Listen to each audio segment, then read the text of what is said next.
And good evening, ladies and gentlemen, and welcome to another edition of Osceola Seminole Football. As we come to you live tonight here at Seminole Stadium, round three quarterfinals of the state 3A playoffs, as your Osceola Seminoles will take on the Melbourne Bearkats. And Bobby, good night for football. Right now we have no rain. We do have some in the forecast. Maybe it's going to wait till after the game, hopefully, to get this in. Good temperature right now. Just a good night for football here at Seminole Stadium. Yeah, we're sitting around 48 degrees right now, Michael. No wind, no wind to really speak of. There's a breeze coming out of the south, but hopefully we'll get the game in before the rain comes. It's a really good night for football. It's a good, clear, crisp night for football, and get here and get the stands full and come out and support the Seminoles against Melbourne. Bobby, the schools participating in this football playoff game are members of the Arkansas Activities Association as authorized by their school boards. The administrators of these schools have helped to write the rules and regulations that govern participation of students in competitive activities for the schools that are members of the AAA. The Arkansas Activities Association, which is sponsoring this football playoff game, is a voluntary, nonprofit educational association of some 500 junior and senior public and private high schools of Arkansas. The regulations would guide these events are adopted by the schools themselves and determine the type of program they believe to be most desirable for high school youth. The Arkansas Activities Association is one of 50 state organizations that belong to the National Federation of State High School Associations. The association formulates policies, game rules, and standards for inter-school competition. The schools of Arkansas have adopted these rules on eligibility, which correspond to these recommended by the National Federation. And folks, tonight's game is sponsored by the AAA. We just read some of their rules and regulations that all schools have to go by. We appreciate the Arkansas Activities Association for allowing us to bring you this round three playoff game here tonight. We want to welcome everybody that is listening on Super Country 96.3 out of Blytheville, Arkansas, the flagship station of Sudbury Broadcasting. We appreciate you listening to us on the radio station or the Sudbury Radio Sports app. We want to welcome everybody listening to us on the Radio Sports app on the Sudbury Radio Sports. Also, we want to welcome everybody, Bobby, that's watching us on the Seminole Nation Facebook page and Seminole Nation YouTube page. Just a blessing to be able to bring you this live football game here tonight, and hope everybody enjoys it. And we'll do the best we can to bring you this game. And Michael, we want to also encourage anybody out there that's listening to us on the radio or that's watching us on the live stream that if you're in Osceola, get out here and get in the stands. There's nothing like being here in person and cheering these Seminoles on and getting loud out here for this quarterfinal game. They need your support out here in the stadium. Hey, you can watch us sitting in the stands. You can watch us on your cell phone. But we need everybody to get out to Seminole Stadium if you can and support these kids as they move forward in state playoffs. I agree 100%. And then nothing like having the stands full and the people behind you, Bobby. It just makes everything better. So what we'll do right now, we got 4 sponsors that are our game sponsor here tonight. The first one is Trade World Pawn Shop, located at 125 South Walnut in Osceola. They're owned and operated by Bruce and Jennifer Colbert. Trade World Pawn Shop specializes in firearms, gold, and guitars.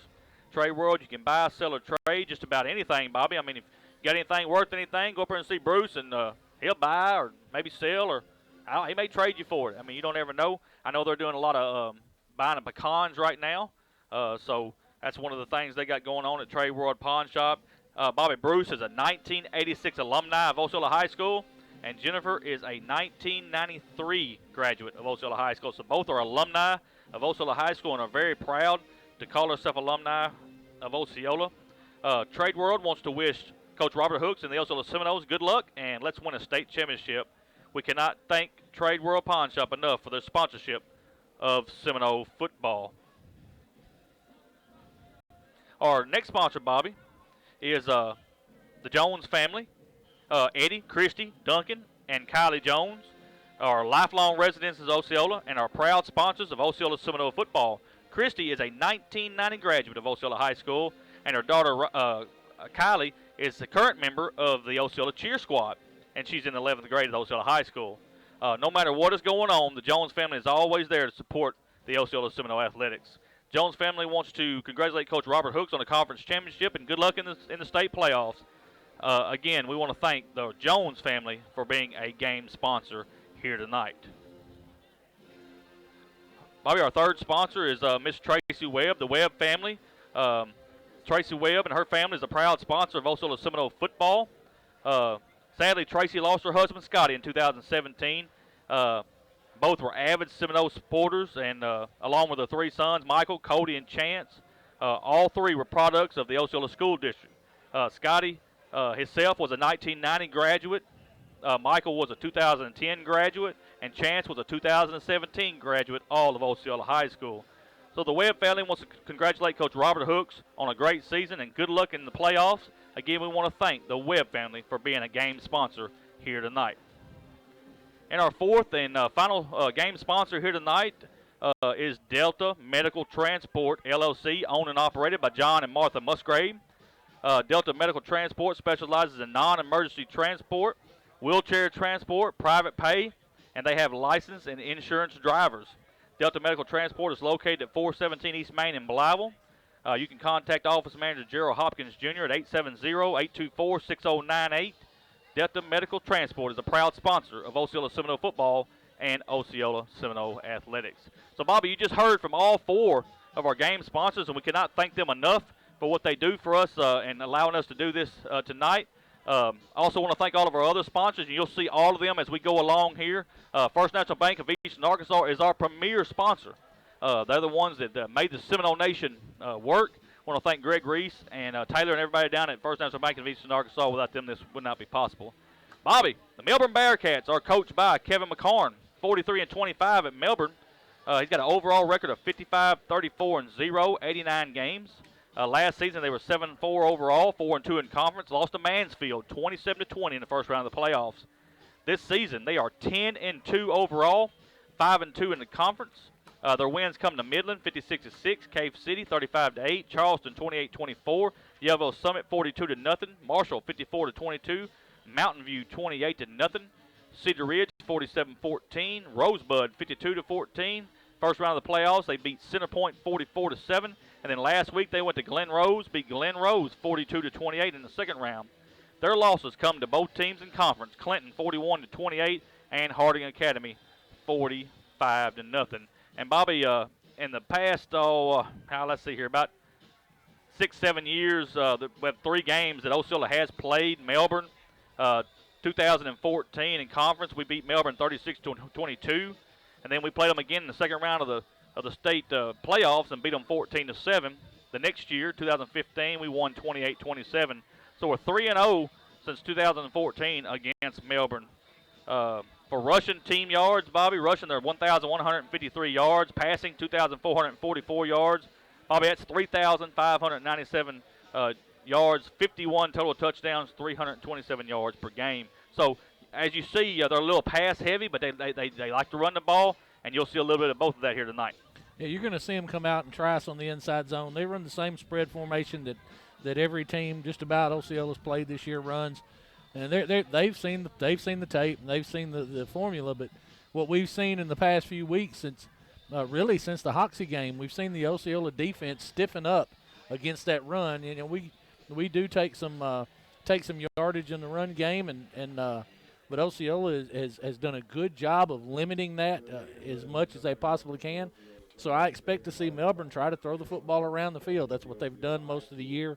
But I do believe they will try to establish some sort of run early on. Their quarterback is number 10, quarterback senior Gabe Lawrence. He is 161 for 251 for 2,361 passing yards, 29 touchdowns, 10 interceptions. He's carried the ball 33 times for 47 yards. So, Bobby, that tells you right there the quarterback likes to throw it more than he likes to run it. On the rushing side, number 6 running back Noah McSpadden, 93 carries for 566 yards, 8 touchdowns. Also, number 11 running back Ryan Worstrom, 54 carries, 296 yards, 7 touchdowns.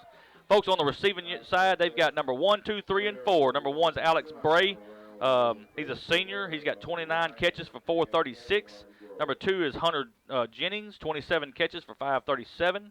Number 3 is junior Riley Gray, 39 catches, 587 yards. And number 4 is junior Eli Harrell, 32 catches, 480 yards. So all 4 of the receivers, Bobby, are just pretty much the same amount in yards. Yeah, they've got a good crew receiving, and I mean they're adept at the passing game, and they're gonna go out and try to throw the football. I just don't know that they can match us with speed. Bobby, I think Melbourne won the toss, and they're going to take the football. They are. So that Seminoles are going to go on defense here, and we'll see what happens. We want to welcome everybody that's watching on the Seminole Nation YouTube and Facebook page. If you're watching on Facebook, folks, like our page, leave us a comment, and we'll get to you and try to call some of you out later tonight. Let us know where you're watching from on YouTube. Please subscribe. Leave a comment there also. That would be great. Again, we want to welcome everyone that is watching on the 96.3 Super Country out of Blytheville, Arkansas. That's Sudbury Radio's Sudbury Broadcasting, and also on the app, on the Sudbury Radio Sports app. We want to welcome everybody that's listening there tonight, and we hope to give you a good ball game here from Osceola as we get ready to face the Melbourne Bearkatz. And Bobby, the Final Four, the quarterfinals. So. Somebody's playing for a chance to go to the semifinals here tonight. And the winner of this game will play the winner of Rising Harding Academy, and we'll keep an eye on that one here in a little bit. I'm sorry, yes, Camden Harmony Grove. Yeah, I'm sorry. I was looking at the sheet over here and saw Harding Academy. Yeah, we're going to get the winner of Rising Camden Harmony Grove. And both them teams are good football teams. Right now, everybody's good. Just the way it's going to be, folks. Everybody's good here tonight, and like I said, it's going to be a good football team. Melbourne has come out of their run-through on the far side. They're going to be in the red pants, white jerseys, red helmets, white socks. Seminoles getting ready to come out. And here comes your Osceola Seminoles, purple jerseys, gold pants, gold helmet.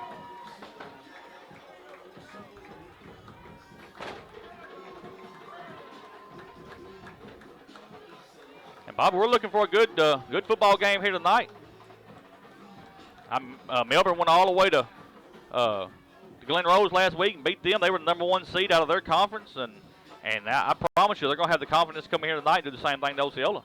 Yeah, they're gonna try to establish themselves as an offensive power, and they're gonna try and come into Osceola and hit us in the mouth and take some of the starch out of our sails real quick. But we've talked about this all year that Osceola has the talent. They have the absolute talent to beat anybody in the state.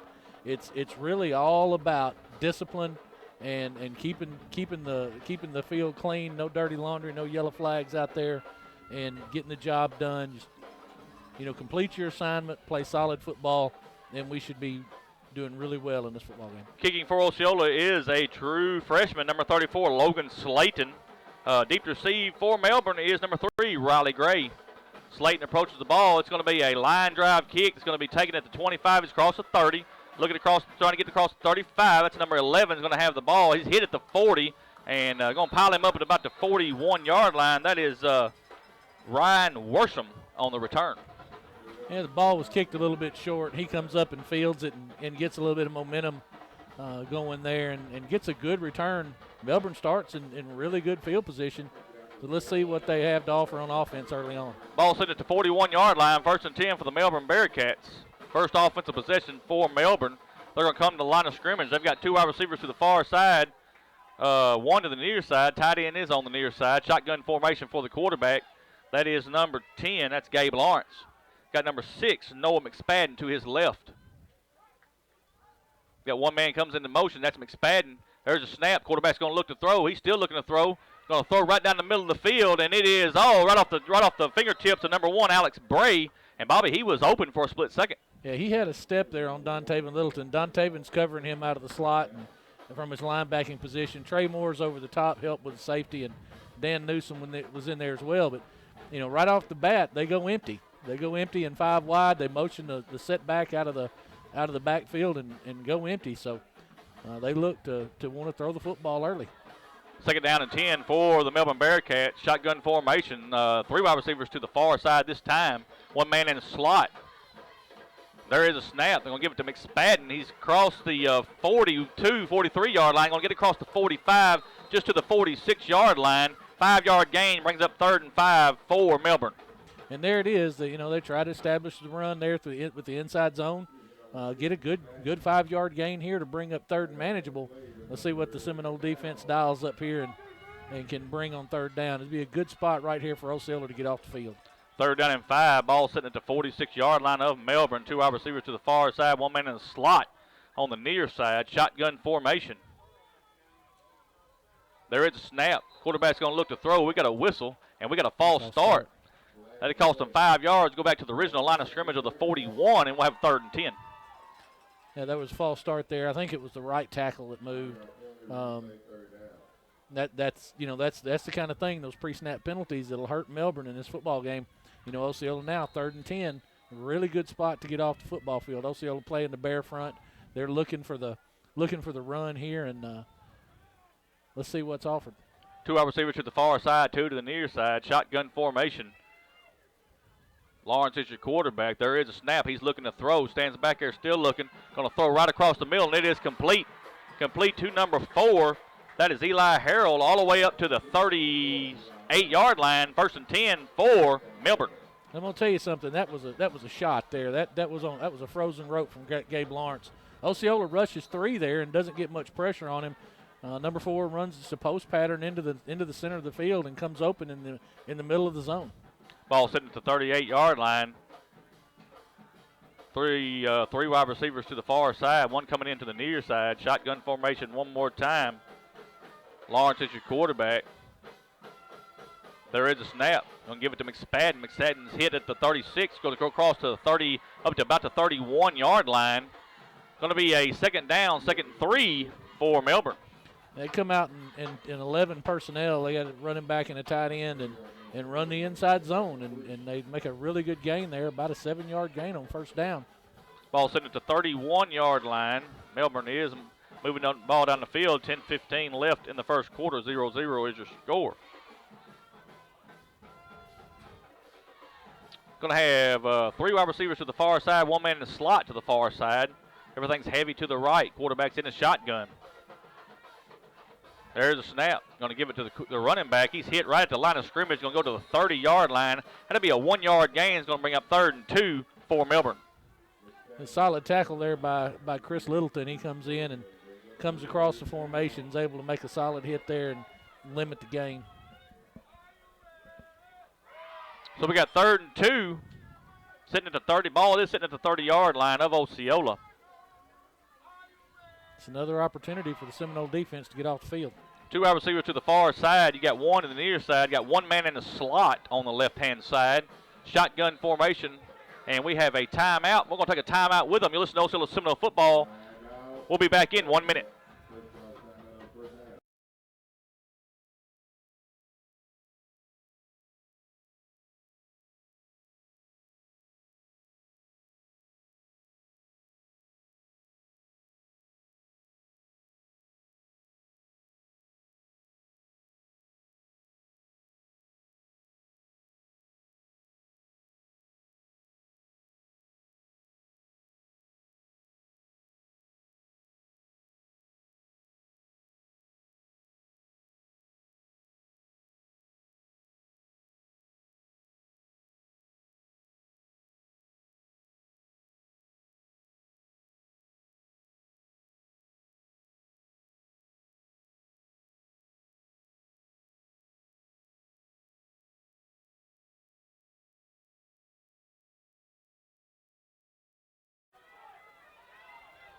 And welcome back, Seminole fans. 3rd and 2, shotgun formation for Melbourne.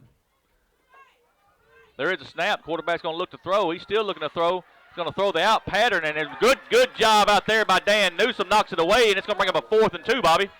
Excellent defense there by Dan. He's step for step with number 4, Eli Harrell, and he just gets his hand in there and breaks the ball up. And another good throw by Gabe Lawrence. It's on time and on target, but Dan just played better coverage there than the receiver ran a route. 4th and 2. I know it's going to be a hard count here. Seminoles need to stay disciplined. Ball sit at the 30-yard line. Got to get to the 28. Everything's in tight this time. The 2 upbacks are to the left. The quarterback's going to take it. He's going to try to get it. He's hit, and we're going to see where he gets to. It's going to be close. It's going to be close, but if he gives him at 30, if he gives him the 29, he's short. Yep, he's short.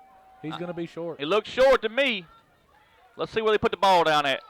They've already Yes, called sir. down over Seminoles have held, and that's huge, Bobby. That's huge. They run the quarterback draw there. And he's hit almost immediately at the line of scrimmage. Needed about 1.5 yards. He only got about a half a yard. Just need to make sure we just play good football here. Seminoles have the ball in their first possession with 9:09 left in the first quarter. 0-0 is your score. We've got 3 wide receivers to the near side, 1 to the far side. Shotgun formation. M.J. Vance is your quarterback. One man comes into motion. That's Moore. Going to fake the handoff to Moore. Looking deep. He's going to go right down the middle of the field and just going to overthrow. And we've got a flag. And we'll see what the flag's for. That's going to be pass interference. The defender from Melbourne, I'm trying to get his number. He just cut Stefan off. Stefan Coleman's in the route there. Stefan's got a step on him, and the ball's thrown to the inside, and he just cut Stefan off on his way to the football. That's number 12 for Melbourne, Aaron Pettyjohn. We're just waiting on the call, folks.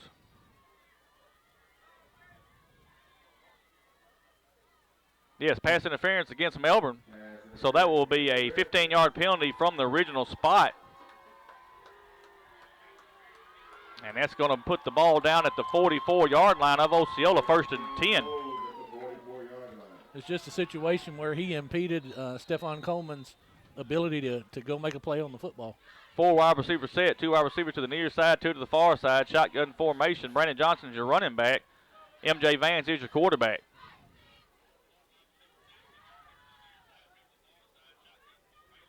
And there is a snap. Going to give it to Brandon Johnson. He's going to be hit right at the 45-yard line and drove back.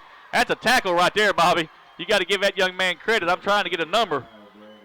That's number 1, Alex Bray from Melbourne, and he came into the hole with some very bad intentions and met Brandon and made that's about as solid a one-on-one tackle as you'll see made in high school football. 2-yard gain, ball sitting at the 46-yard line, 2nd and 8 for Osceola. They're going to have 2 wide receivers to the far side. They're going to have 2 to the near side, but it's going to be in tight.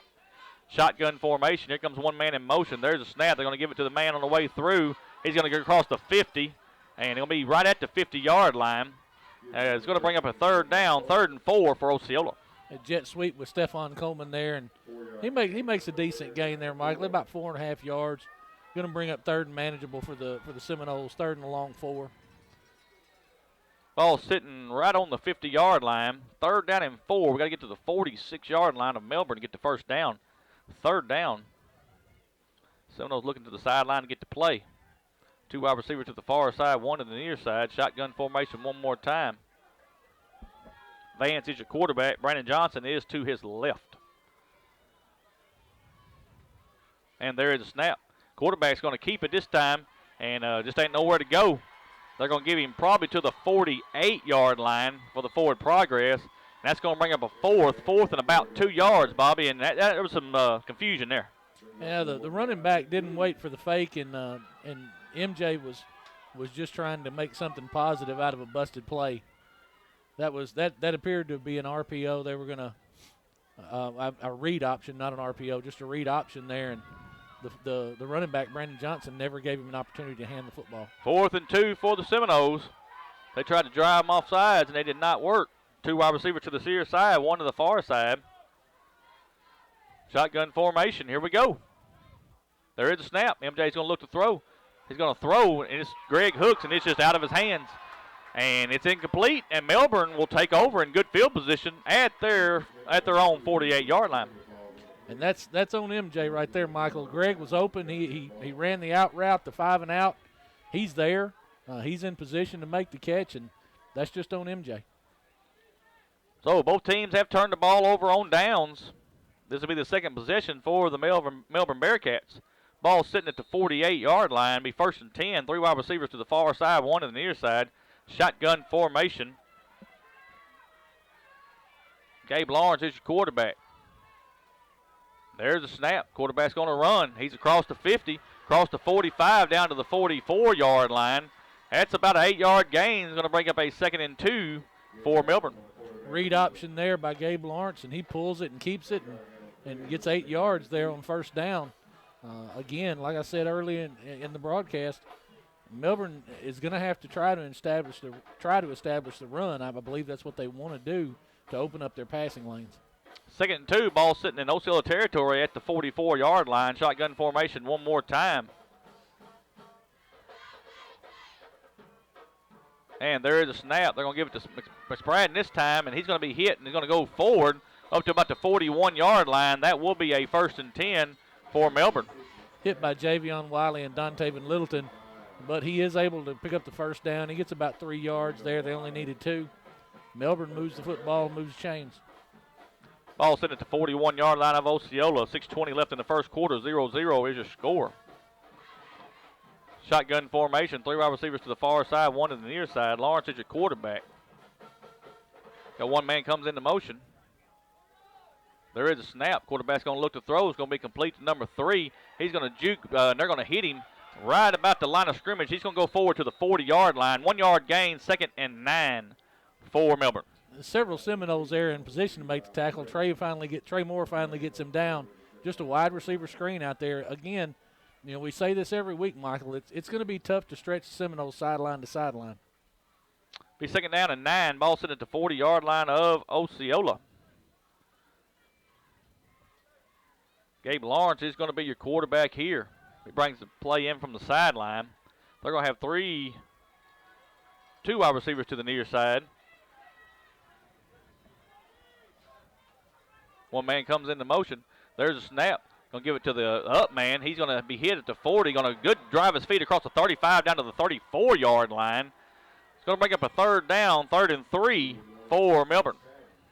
Again, a lot of window dressing there. They show the jet sweep motion and then hand the football off to McSpadden on the inside zone, and he just makes a good play there. He should be down about 3 yards prior to him going down. He just dives across the line, tries to get every yard he can. 3rd and 3 for Melbourne. 2 wide receivers to the far side. Shotgun formation. There's a snap.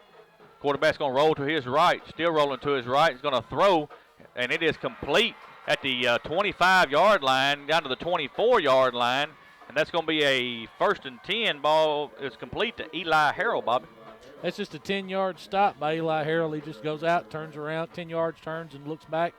Ball is on time, and it's a little high, but Eli goes up in high points football and makes a good, solid catch. And Melbourne is having some success here early on. Ball sitting at the 24-yard line of Osceola. 1st and 10 for the Melbourne Bearkats. Most everything's in tight here. Shotgun formation. 1 man comes into motion. There's a snap. Quarterback's going to look to throw, and we've got a whistle. And we've got a false start against Melbourne. So that will cost them 5 yards. Be 1st and 15 from the 29-yard line. The Osceola defense right now needs to bow their back and put a stop to the Melbourne drive here. You've got them 1st and 15. They need to find an answer for this run game and the pass game. Ball set at the 29-yard line. 1st and 15 for the Bearkats. Again, everything's in tight. Shotgun formation. There is a snap. They're going to give it to the speed sweep. He's across the 30, across the 25, across the 20. Still rolling it to 15 down to the 14-yard line. That's going to be close to a 1st down. And I believe it is going to be a 1st down. Be 1st and 10 for the Melbourne Bearkats on the speed sweep. And Bobby, that's something I hadn't seen in a long time, and beat Osceola on the speed sweep. Well, it was blocked up really, really well, and you got to give Alex Bray, number 1, a lot of credit for that gain, for the gain there, and for that being broken open that way. He makes an excellent block on the defensive end and springs it open. Ball sent at the 14-yard line. 1 wide receiver to the near side, 1 to the far side. Shotgun formation for Melbourne. And there is a snap. Quarterback's going to roll, still rolling, looking to number 8, and it's complete at the 10-yard line. Be a 4-yard gain, be 2nd and 6 for the Bearkats. It's Carter Bray. It's the tight end there, and he just slips out and rolls with the quarterback. Just a nice little toss there from Gabe Lawrence, and solid 4-yard gain on 1st down. Well, Melbourne's got this defense guessing right now. I mean, they're having success in both run and pass game. 2nd down and 6. Ball sent at the 10-yard line. Shotgun formation for Melbourne. One man comes into motion. There's a snap. Going to give it to number 6. He's at the 10. He's at the 5. Cutting back to the 4. And he's going to get him to about the 3-yard line. That'd be first and goal for the Bearkats at the 3-yard line. That's McSpadden. He's a feisty runner. He's shifty, and he sees the hole really well. He gets north and south quick. He's quick. He's got a really quick first step. The Seminoles are kind of on their heels right here. They need to find an answer for this run game. First and goal, ball sitting at the 3-yard line. 2 wide receivers to the far side, shotgun formation.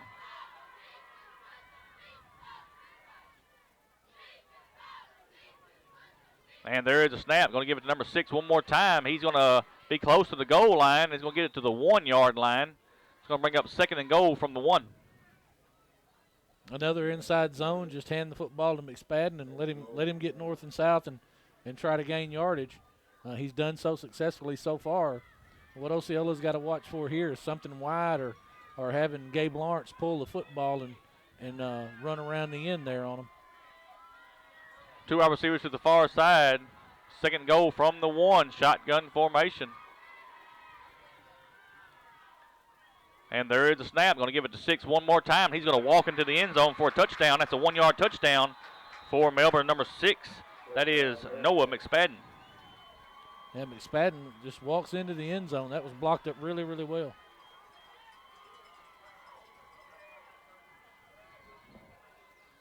Like Melbourne may go for 2.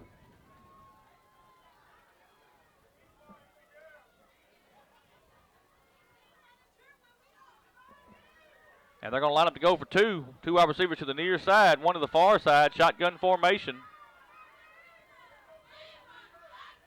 The 1 man comes into motion. There is a snap. Quarterback's going to look to throw. He's going to throw out here to number 1. It's complete. And the 2-point conversion is good.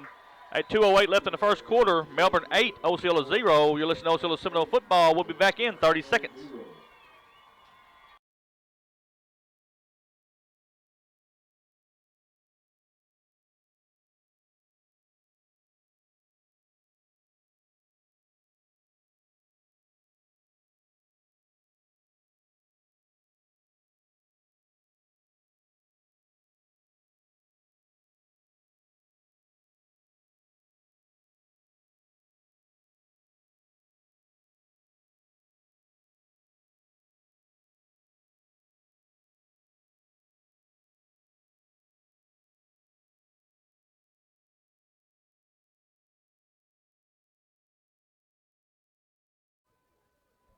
And welcome back, Seminole fans, to Seminole Stadium. 8-0. Melbourne has just scored on Osceola. And it's going to be an onside kick. It's a good one. And Osceola's going to fall on it right at about the 49-yard line.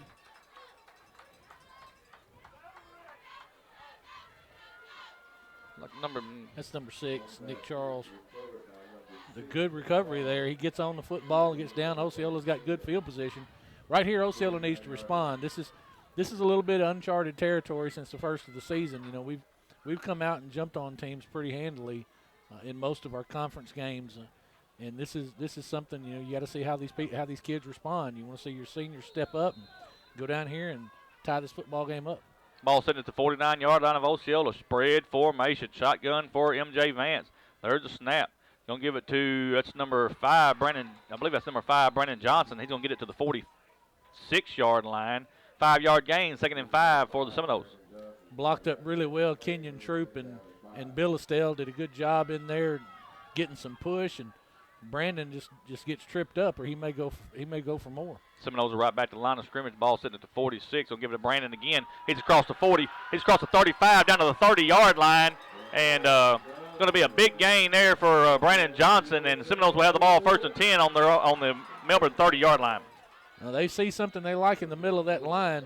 But I'm going to tell you something, Michael. We've talked about it in the past. Kenyon Troop is manhandling the man in front of him. Shotgun formation. They're going to give it to Brandon one more time. Now he's across the 30 to the 29-yard line. That'll be a 1-yard gain. It's going to bring up 2nd and 9 for the Seminoles.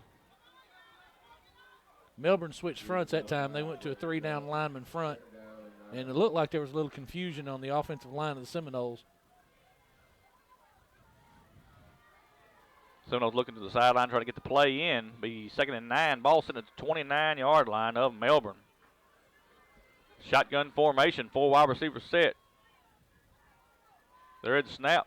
Vance is going to look to throw, still looking to throw. Throws right across the middle, and he had Trey Moore wide open, and MJ has missed two passes, Bobby. And that's unusual for MJ. He's usually on target there, but Melbourne's sitting back in cover 2, and Trey Moore just runs the seam route right up the middle of the zone. He's wide open. All MJ's got to do is put it on his hands, and that's a touchdown. It's going to bring up third down, 3rd and 9. Again, ball set at the 29-yard line of Melbourne. 52 seconds left in the first quarter. Melbourne leads 8-0 over Osceola. 2 wide receivers to the near side, 2 to the far side. Shotgun formation. There's a snap. Quarterback's going to look to throw. Throws complete out to the 21, across the 20, the 19-yard line. And that will be a first down for Osceola, 1st and 10, Trey Moore. Good throw there by MJ, and that's what you want to do with your quarterback, Michael. He's missed a couple of throws, and you get him something easy, just a little 10 and out there by Trey, and get him a good throw and get some confidence going. Ball's at the 19-yard line. They're going to hand it off to Brandon Johnson. He's across the 15, 10, 5. Touchdown, Seminoles. 19-yard touchdown run by number 5, Brandon Johnson. And you can attribute that one to Chris Littleton and Kenyon Troop. Kenyon, once again, a pancake block on number 79 for Melbourne. Springs Brandon open. That brings that hole open. And Brandon, again, just like I said on the previous run, he was one step away. He was tripped up. That time he wasn't tripped up, and Brandon takes it to the house. Seminoles is going to go for 2. That's swinging gate, folks. That's what you're seeing right now. Seminoles have not run a swinging gate all year long. You're going to get to see a little bit of it right here. One man comes into motion. They're going to give it to the running back, but we've got a offsides against Osceola. Lined up offsides, Bobby. That's very unusual. And that conversion was probably going to be made. You bring in Stephon Coleman across the formation on a jet sweep package, and it looked like it was wide open there. But you got to pay attention. Again, the pre-snap penalties are going to hurt us. You can't afford to do that. Osceola's going to kick the extra point now. Going to change their mind here. Like that's Jacob O'Kane who's going to attempt the extra point for Osceola. Trey Moore's going to hold.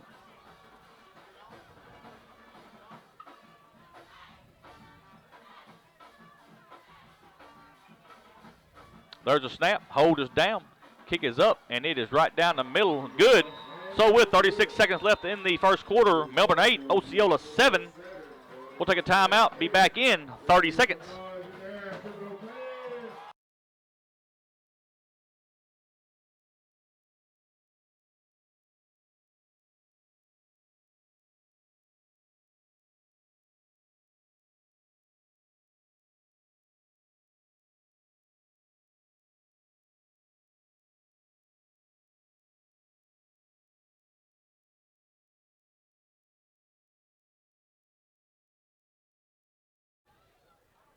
And welcome back, Seminole fans. Osceola has just scored on a 19-yard touchdown run by number 5, Brandon Johnson. Jacob O'Kane's extra point was good. Melbourne leads 8-7 with 36.6 left in the first quarter. That's exactly what you wanted to see from the Seminole offense, Michael. You get a drive, move down the field, come back and score. Let's get a little confidence back and get in the football game, get our heads right, and go out here and play some defense. Jacob O'Kane is going to kick for Osceola deep to receive. I think that's number 3, Riley Gray, in the middle of the field. O'Kane approaches the ball, and it's a high end-over-end kick. It's going to be taken at the 16-yard line. He's across the 20, 25, 30, trying to bounce it out. He's going to get tackled about the 35-yard line. 1st and 10 for Melbourne. Yeah, that's McSpadden back there on kick return. That's a good, solid return. Melbourne comes out and starts at the 35-yard line. It's decent field position. Let's see what Coach Teague can dial up here to slow down this Melbourne offense.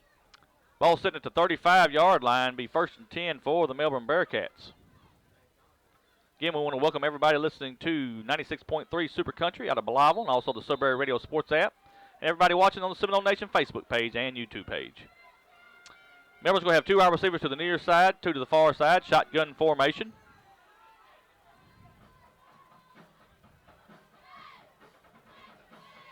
And there is a snap. Quarterback's going to look to throw. He's going to throw, and it is complete to number 4. He's at the 40-yard line. They're going to drive him back And going to give him forward progress up to the 41-yard line. No, they're going to give him the 42-yard line.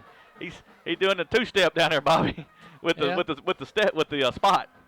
That's a 7-yard gain there, but I'm going to tell you, Michael, that had potential to be damaging.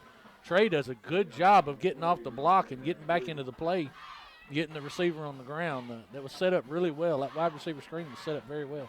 Ball sent at the 42-yard line of Melbourne. 3 wide receivers to the far side, shotgun formation, and that's going to bring us to the end of the first quarter with your score, Melbourne 8, Osceola 7. We'll take a timeout. Be back in 1 minute.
And welcome back, Seminole fans, to Seminoles Stadium. Shotgun formation for Melbourne. They're going to hand the ball up right up the middle. He's going to be tripped up and stopped at the 44-yard line. It's going to bring up a 3rd and 1 for the Bearkatz.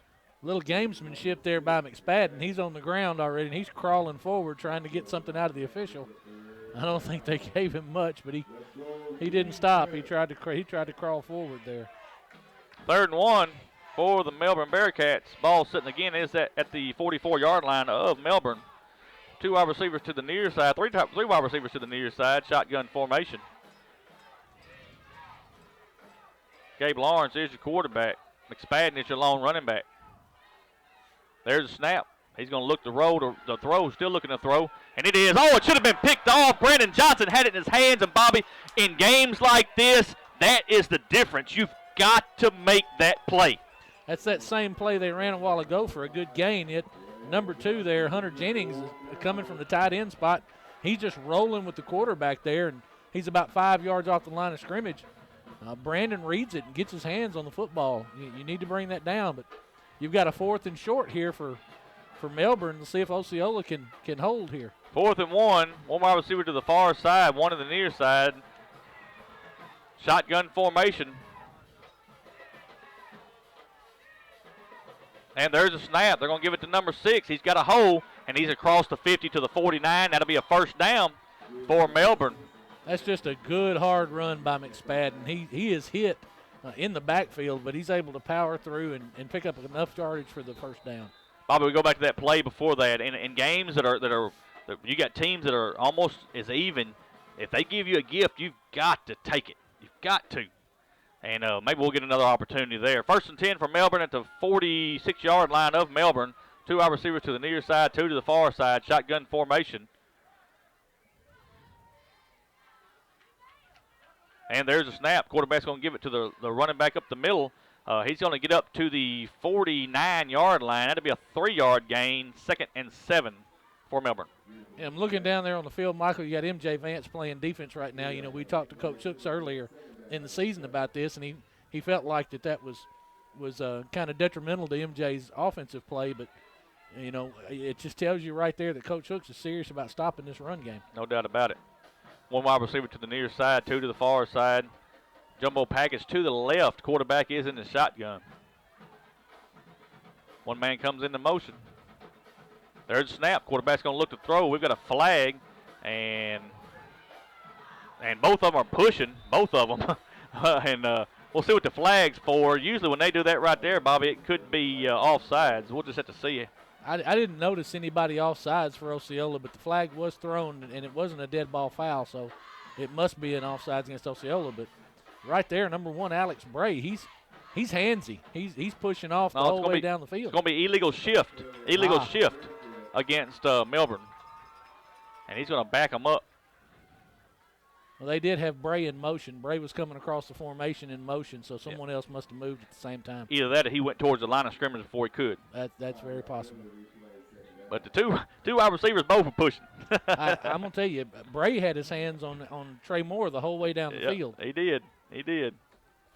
So Trey said, well, if you can push, I can. So we'll see who gets away with it. Second down, 12. Melbourne's got it at the 44-yard line.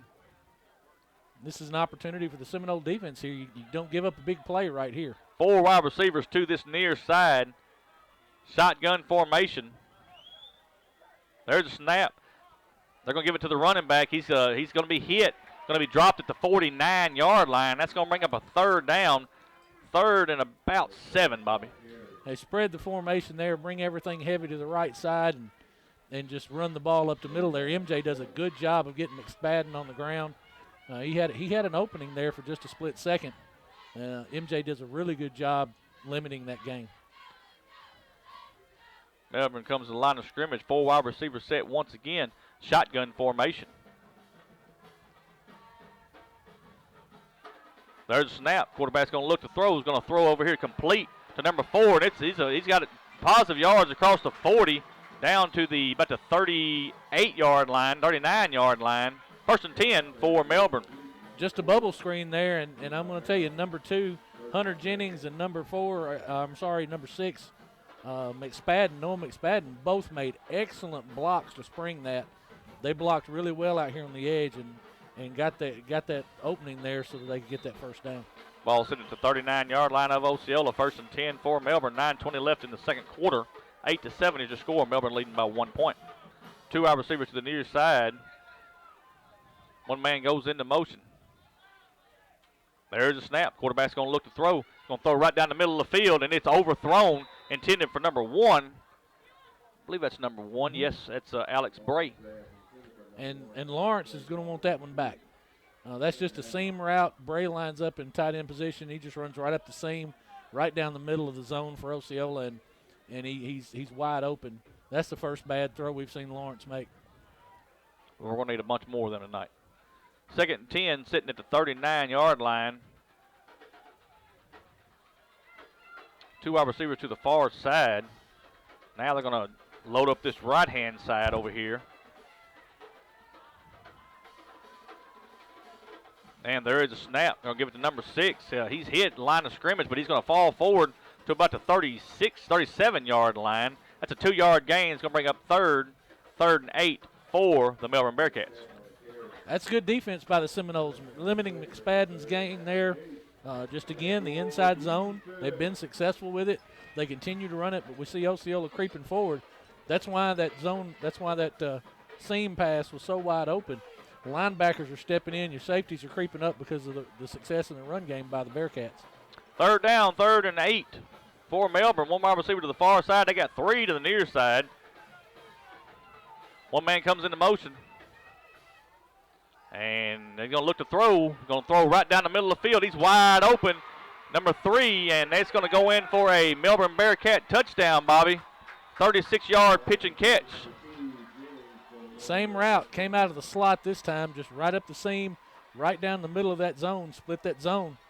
Osceola's playing man on the outside. It's like a 2-man.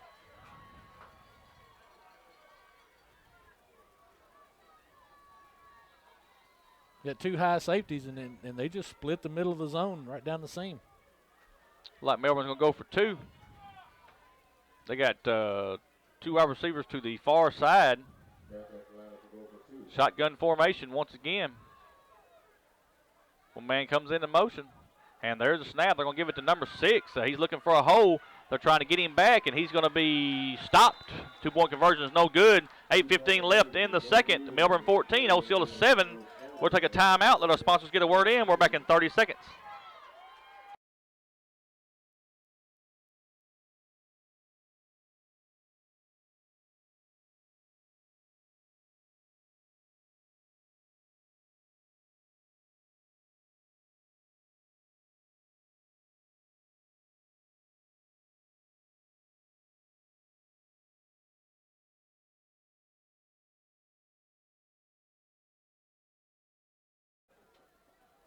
And welcome back, Seminole fans, to Seminoles Stadium. Melbourne has just scored on a 36-yard touchdown pass from Gabe Lawrence to number 3, Riley Gray. Two-point conversion was no good on the run for McSpadden. And with 8:15 left in the second quarter, 14-7, Melbourne leading. And Bobby, Osceola just needs to, just stay in this game. Let's keep putting the ball down the field, and let's try to stay with them. You're in a dogfight, and there's an onside kick again. And it looks like it's going to go out of bounds, or are we going to knock it out of bounds? One or the other. I think it was knocked out of bounds. It's going to be the Seminole football right there. Seminoles will have the ball at the 36. But that was a heads-up play by Trey Moore. He sees that ball rolling free. He knows he's got to go over and get his hands on it. But again, Osceola just needs to run their offense, Bobby. Let's just stay with them. We're going to make some adjustments. Give hats off to Melbourne. They're a heck of a football team. You know that when you get deeper in the playoffs, you're going to play better teams. You're going to play teams that can come in and go toe-to-toe with you. It's all about being smart. It's about completing your assignments and playing smart football. You know, the Seminoles have done well so far penalty-wise. They need to continue on that path and continue just playing football the way we've played it all year. Seminoles come to the line of scrimmage. Shotgun formation. Brandon Johnson's your lone running back. 2 wide receivers to the near side, 2 to the far side. One man comes into motion. That's Coleman. Quarterback's going to look to throw, and they're going to have him for a loss. All the way back, big loss, back to about the 29-yard line. That's what they're showing. We'll see where they mark it at. They brought the house on the left side of the defensive front. They brought the cornerback and the outside linebacker. Trey Moore's running wide open about the 40-yard line of the Bearkatz. MJ just didn't have time to get him the football. It's going to be second down, 17 for Osceola. What Osceola's got to do here is get positive yardage. You got to get part of this back and not allow Melbourne to continue to create momentum off of that. There's a snap. Quarterback's going to look to throw. He's going to throw to Greg Hooks. It's complete, cross the 30, and he's going to get up to the 35-yard line. That's going to bring up a third down, 3rd and 11 for Osceola. Stephon Coleman's got to do a little bit better job of blocking out there. He gets one more block, and Greg is running.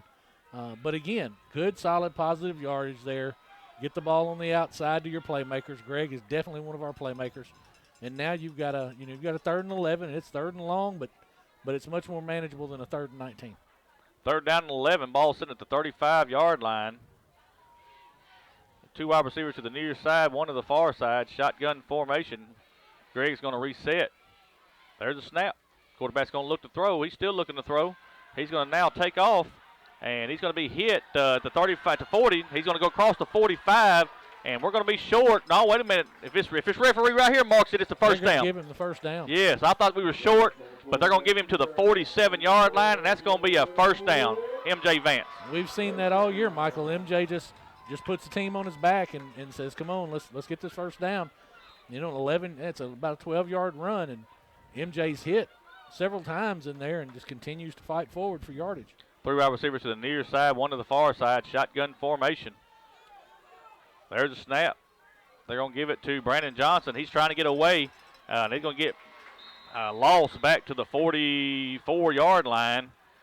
About 3-yard loss, be 2nd and 13. And, Bobby, right now, the defense is just coming up and daring you to throw on them. That's exactly what they're doing. They've got 9 in the box, and they're shooting gaps. They're bringing more than we have blocking. They're bringing about 6 people. It's not just necessarily a design blitz. It's just the defense that they're running. Osceola's going to have to back them up a little bit. 2nd and 13, ball sitting at the 44-yard line of Osceola. 3 wide receivers to the near side, 1 to the far side. There's a snap. Going to give it to Brandon Johnson. He's going to be hit and going to go down to about the 49-yard line. So it's going to bring up a 3rd down, 3rd and 8 for Osceola. They expected pass there, Michael. They backed off of that front just a little bit. They still had 8 in the box, but they backed up the outside linebackers just a hair on that play. They clearly were expecting Osceola to throw the football on that play.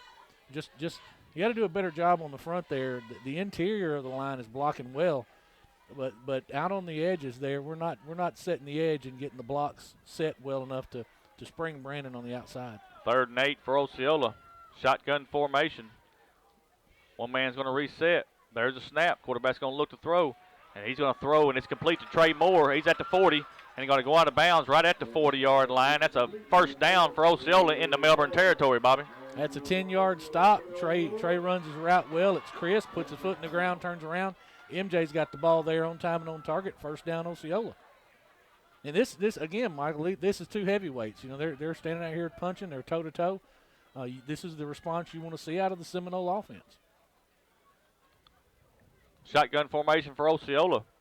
4:58 left in the second quarter. Ball sitting at the 40-yard line.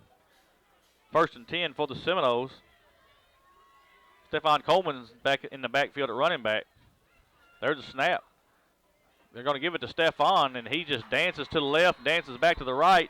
Going to lose 2 yards, and going to break up a 2nd and 12 for Osceola. Nowhere to go. Nowhere to go.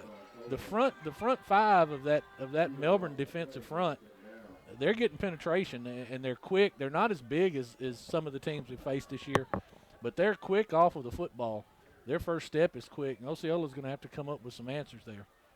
2nd and 12, ball sitting at the 42-yard line of Melbourne. Shotgun formation, 3 wide receivers to the near side, 1 to the far side. Brandon Johnson checks in at running back. MJ Vance is your quarterback. There's a snap. He's going to read pass option, going to throw it right down the middle of the field to number 13. That's Stephon Coleman. It's complete at the 21-yard line. First down for Osceola, deep into Melbourne territory. Very well designed play. Play action there, play action to Brandon. And MJ steps back and throws a dart across the middle of the field to Stephon. Stephon's just running a flag in the middle of the field. The play action had the linebackers of Melbourne pulled up. Well called and well designed play. Seminoles have the ball at the 21-yard line of Melbourne. 3 wide receivers to the near side, 1 to the far side. Shotgun formation. Brandon Johnson is your lone running back. MJ Vance is your quarterback. There's a snap. MJ's going to look to throw. Now MJ's going to run. He's across the 20, across the 15, down to the 14-yard line. They're going to give him the 14. That's going to bring up 2nd down, 2nd and 3 for Osceola. Good solid run there by MJ Vance, and now Osceola's going to go with tempo. Yep, they're right back to the line of scrimmage, Bobby. Shotgun formation.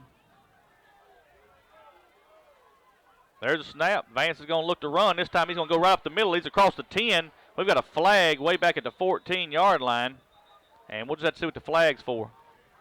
It's in the area of holding, but I got to tell you, Michael, Kenyon Troop has his man back at the 27-yard line of Melbourne, just blocking him to the sideline.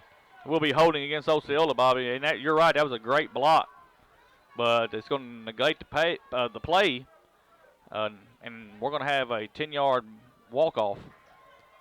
Again, holding in the center of the field, and that's usually when that flag comes in from the umpire like that, that's what you're going to get. I didn't see the holder who committed it, but that's normally where that flag comes from. 2nd and 13, ball sitting at the 24-yard line, shotgun formation. Again, the Seminoles need to just get positive yardage here. Get half and then deal with it on 3rd down. They're not looking to get it all at one time. There's a snap. Quarterback's going to roll to his right. He's going to run. He's trying to get across the 20, and he does. He gets off the 18, about the 18, 19-yard line. And that's going to bring up a 3rd down, 3rd and 8 for Osceola. And you can bet yourself right here that this is 4-down territory for the Seminoles. Coach Hooks is not going to leave this on the field right here. So what you're looking for here is a play that gets you at least into 4th and short. You don't know. We're being successful with the quarterback run. Of course, MJ's a load to bring down. We've known that all year. The front's got to do a little better job of blocking there. 3rd down, 3rd and 8 for Osceola. Ball's at the 19-yard line. 3 wide receivers set, shotgun formation. There's a snap. Vance is going to look to throw, still looking to throw. Now he's going to scramble. He's across the 15. He's across the 10. Going to go out of bounds at about the 9-yard line. He's right at the 10-yard line, but that will be a 1st down, 1st and goal for Osceola at the 10-yard line. It's a good read there by MJ. He's back to throw the football. He doesn't have anything immediately open. He steps up in the pocket, moves his feet, gets up in the pocket, sees an opening there, and goes and gets the 1st down. Ball sent at the 10-yard line. 1st and goal from the 10. 2:23 left in the second. 14-7. Melbourne leads Osceola. Seminoles looking to the sideline. Looks like Dontaven Littleton's in at quarterback. I formation for the Seminoles, and they're going to give it to Brandon Johnson. He's across the 5. He's still running, Bobby, down to the 4. And they're going to give him at least the 5. We'll just have to see. I think it's the 4-yard line. Be second goal from the 4. That's a different look there for the Seminoles to come out in the I formation. Coach Hooks is mixing it up a little bit. A good hard run there by Brandon. Need to punch this one in. Ball's at the 4-yard line, second and goal. Little power football on that last run. Looks like we're doing the same thing again. MJ Vance is your fullback. Brandon Johnson is your running back. There's a snap. They're going to give it to MJ this time. He's at the 5, the 4, the 3, the 2, the 1. And that is a Seminole touchdown. 4-yard touchdown run by MJ Vance. And there you have it. You come out in the I formation. You put MJ at fullback. You give him the short handoff, and he takes you 4 yards to pay dirt. Solid answer by the Osceola offense. Solid answer. And Osceola's going to attempt the extra point.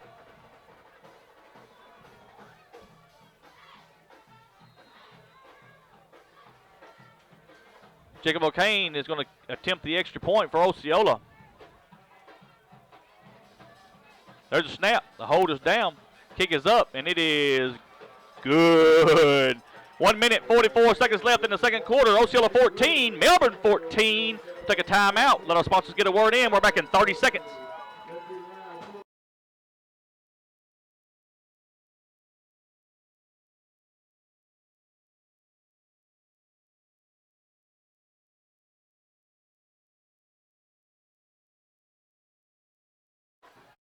And welcome back, Seminole fans, to Seminole Stadium.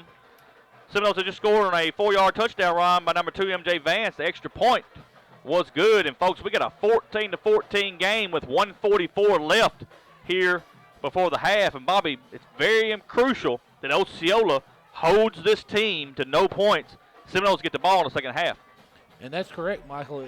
You're going to come out and get the football to start the second half. And, you got a minute 44 here, so you can bet Melbourne's going to come out here and try to sling this thing a little bit and move down the field quickly. Jacob O'Kane is going to kick for Osceola. Deep to receive is number 3, Riley Gray. O'Kane approaches the ball, and it's a line drive kick. It's going to be taken at the 20, across the 25, at the 30, and he's going to fall down at the 34-yard line. Got a true freshman in on the tackle for Osceola. That's number 33, Skylar Young. Good to see him out there. And Melbourne's got the ball first and 10 on their own 35-yard line, 1:38 left. Tie ball game, 14-14 here before the half. Seminole defense has got to come out here and just can't give up anything big. You got to keep everything in front of you. You got a minute 38 to go in the first half, and just play solid defense and keep everything in front. Nothing behind you. 2 wide receivers to the near side, one to the far side, well, one to the short far side. One man comes into motion. There's a snap. They're going to give it to number 4, and he's got blockers. He's across the 40. Going to get up to about the 41-yard line. 6-yard gain, be second and 4 for Melbourne. Melbourne's had success with that, Michael. What they do is they load up the right side of the football, bring number 4, Eli Harrell, across the formation. They've got a little H-back set up over there, and they're moving the Osceola defense to the left side of the defensive front and just running back against the formation. And there's a snap. Going to give it to the running back right up the middle. He's hit at the line of scrimmage and going to go down for no gain. Bobby, that's number 54. 51. 51, I'm sorry. Super freshman, Terrence Marshall. Yes. You got a freshman out there getting solid minutes in a quarterfinal state playoff game. Unbelievable. And somebody called timeout. Osceola's called timeout. Bobby, we're going to keep it right here. It's going to bring up a third down, Bobby, 3rd and 4, and it's very important that Osceola maybe get a stop right here. What they're wanting to do, they get a stop, maybe call timeout one more time, and give us an opportunity to maybe get the ball back. That's right, and that's exactly what Coach Hooks is doing. He can't take those timeouts with him in the second half. You might as well use them and try to get a stop here on 3rd down, force a punt, and try to take a shot there before you go in at halftime. Bobby, looking in there and seeing a true freshman playing in the quarterfinals of the state tournament. When you trust him to do that, that's very big on the part of Robert Hooks. So it's going to bring up 3rd down, 3rd and 4. 59 seconds left here before the half. And got to watch Melbourne here. They like to run some trickeration. We've seen it. Let's see what they dialed up here on this timeout. 2 wide receiver to the far side. Shotgun formation. And there's a snap. Quarterback's going to roll to his right. Still rolling to his right. It's bad, and it is picked off. It's picked off by number 13, Stephon Coleman, at the 44-yard line. And, Bobby, we told you we needed a break, and there it is. That's huge. That's huge right there. Gabe Lawrence should not have thrown that football. He threw it into about 4 Seminoles. The ball is tipped by the receiver, and Stephon is opportunistic. He's there, and he picks it off. He actually took it away from another receiver. 52 seconds left. Seminoles have the ball, 1st and 10 on their own 44, or Melbourne 44-yard line. And let's see what Coach Robert Hooks dials up here.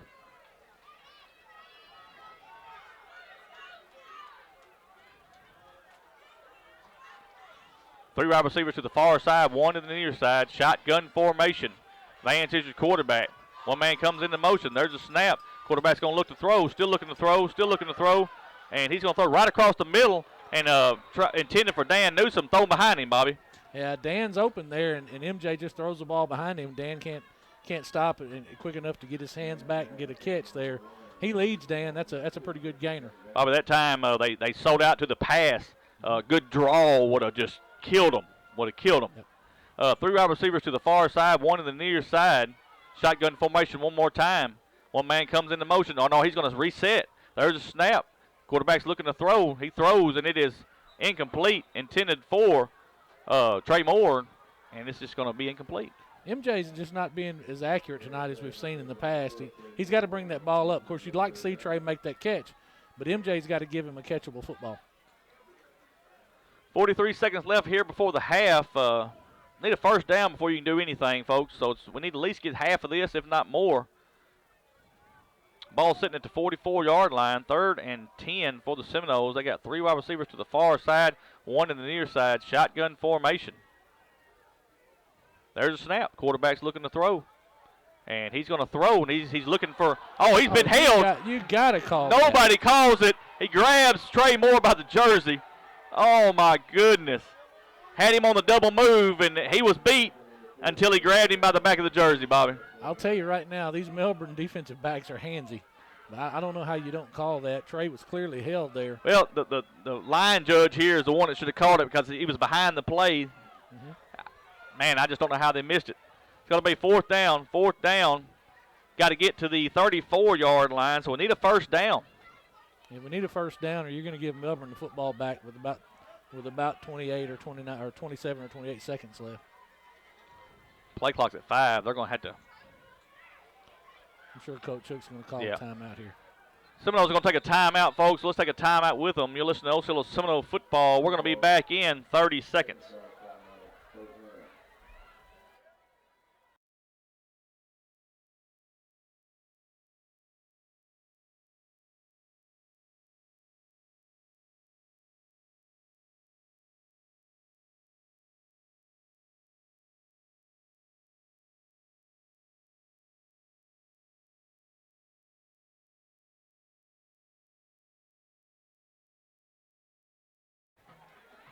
And welcome back, Seminole fans, to Seminole Stadium. 37 seconds left here in the second quarter. We're all tied up at 14-14. Seminoles have the ball. 4th down and 10 at the 44-yard line of Melbourne. Need to get down to the 34-yard line to get this first down. And we'll see what they dial up here on 4th down.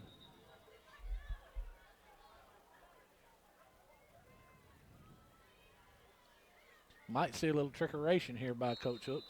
What a good crowd we've got here on this home side. Good crowd on the visitor side. Seminole fans have showed up at Seminole Stadium tonight. Randy Travis wrote a song called I Told You So. That's right. 4 wide receiver set, shotgun formation. Brandon Johnson's your lone running back. MJ Vance is your quarterback. There's a snap. MJ's going to look to throw, still looking to throw. He's going to throw, and it's complete. And Greg Hooks. Be close. We'll just have to see where they mark the football, and, man, that's going to be close. They're going to mark him just a little bit short, man, if he touches the line, that's going to be a first down, folks. I think they're going to have to measure that. It looks like about a nose of the football short. Oh, They got to do something. It's either a first down or it's a fourth. They're going to call it. They're going to call it short. They're going to call fourth down. Yeah, but that was fourth down, Bobby. That's what I'm thinking. It's either got to be Melbourne's football or it's fourth down. So either they turn it over on downs, they got to measure one or the other. Yep. And I'm looking at where the stick is and where they've got the football marked, and it looks a little short, but they're gonna have to do something here, either measure or.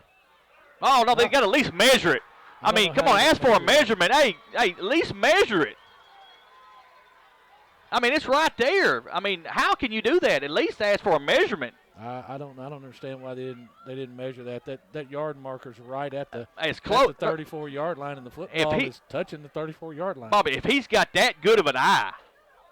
They're going to measure it now. They're going to measure it now. That's the least they can do. After you call for first down Melbourne, you're gonna call for the measurement now. Well, that's the least they can do is measure. I mean, that's close enough to measure. If you got that good of an eye, you're the real deal. Is all I can say, because that ball is close. I mean, it may be short, but at least bring the chains out and prove it. They're gonna bring the chains out. We'll see.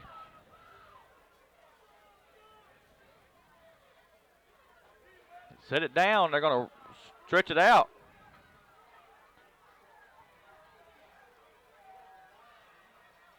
And they're saying Melbourne's going to get the ball. They're about an inch short. So, Bobby? I knew it was close. I mean, it's close enough to measure. I mean, the least you can do there is measure, though. I mean, that's at least you can do that. Seminoles missed a break, though, Bobby. I mean, had the opportunity to put that ball in the end zone, and then we get the ball in the second half. We could have got a 2-for-1 there, and, man, I hate when you miss these opportunities. 28 seconds left here before the half. Also turns it over on downs. 2 wide receivers to the near side. Shotgun formation.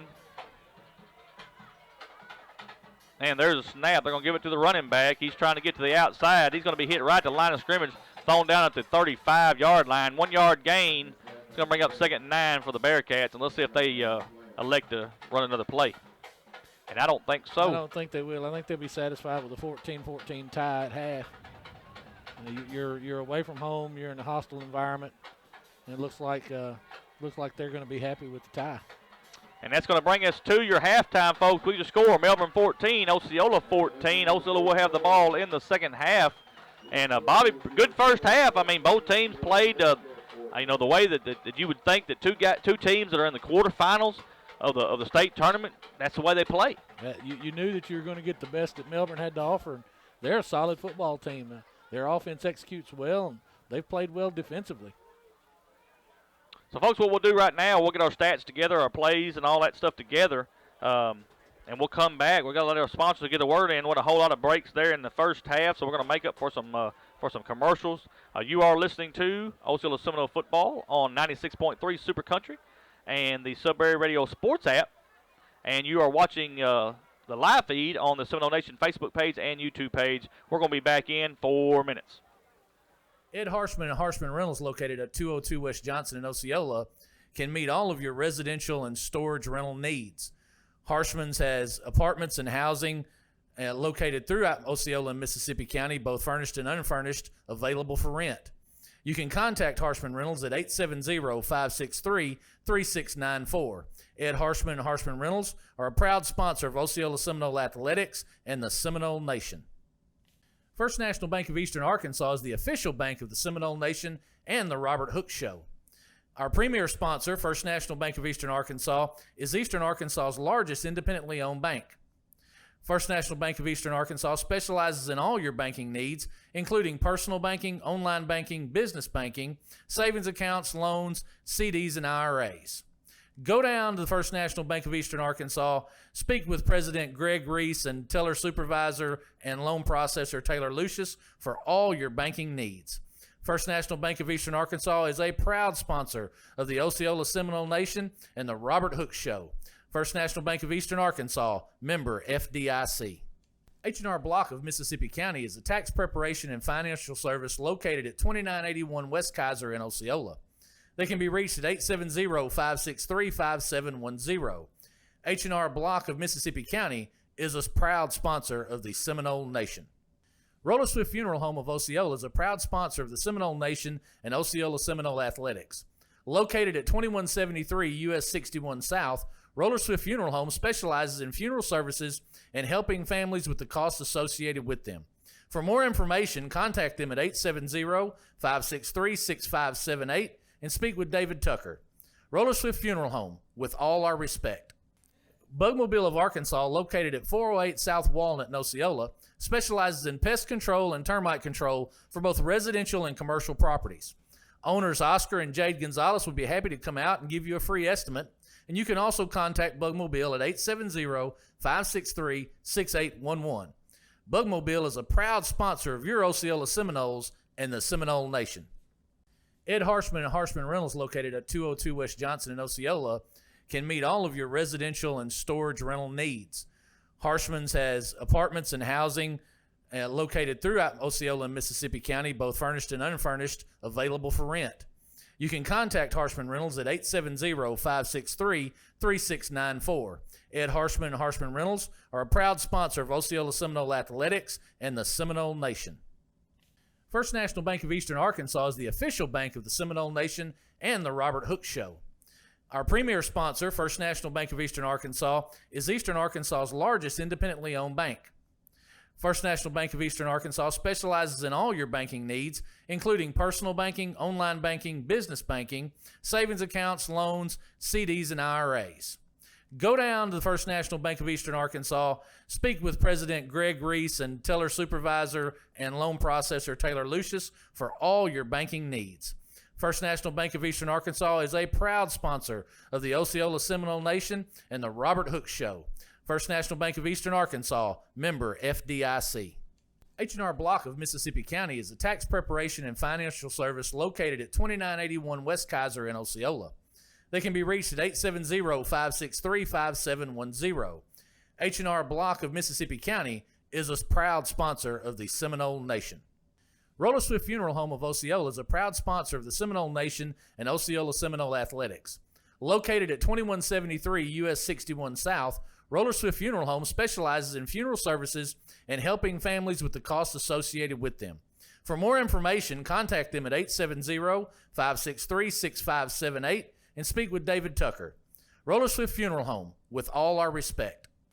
Bugmobile of Arkansas. And welcome back, Seminole fans, to Seminoles Stadium. We are on the campus of Osceola High School here in Osceola, Arkansas, for a big quarterfinal game between your Osceola Seminoles and the Melbourne Bearkatz. And Bobby, we'll go over scoring at this time. First quarter score, 2:08 left. Number 6, Noah McSpradden, has a 1-yard touchdown run for Melbourne. 2-point conversion was good. Gabe Lawrence throws to number 1, Alex Bray. Melbourne leads 8-0. The only other score in the first quarter with 36.6. Seminoles get on the board with a 19-yard touchdown run by number 5, Brandon Johnson. Jacob O'Kane's extra point was good. At the end of the first quarter, it is 8-7 Melbourne. We get in the second quarter with 8:15 left. 36-yard touchdown pass from Gabe Lawrence, number 3, Riley Gray. 2-point conversion was no good. Melbourne leads 14-7. And then with 1:44 left in the second quarter, Seminoles fire right back. Number 2, MJ Vance, has a 4-yard touchdown run. Jacob O'Kane's extra point was good. And that brings us to your halftime score, 14-14. We got a tie and a good one here from Seminole Stadium. Looking at some of our stats here, Bobby, for Osceola, got 17 rushes for 85 yards. We're 4 for 9 through the air for 53 yards, 138 total yards for Osceola right now. For Melbourne High School, 20 rushes for 84 yards. They're 8 for 12 through the air, 1 interception, 102 yards, for a total of 186 yards of offense. So right now, Melbourne's got the better half of the offensive output, 186 to 138. Melbourne moved the football really well. They started out moving the football on the ground. They hit a couple of big pass plays and started getting some momentum and moving the football really well. But late in the first half there, we saw Osceola's defense stiffen a little bit, limit some of those gains, and looked like Coach Hooks was set on selling out to stop the run and did so there at the end. Individual stats, Brandon Johnson's got 8 rushes for 51 yards and 1 touchdown. MJ Vance is 4 for 9 for 53 yards. Let's see here. Number 4, Eli Harrell, has 4 receptions for 56 yards.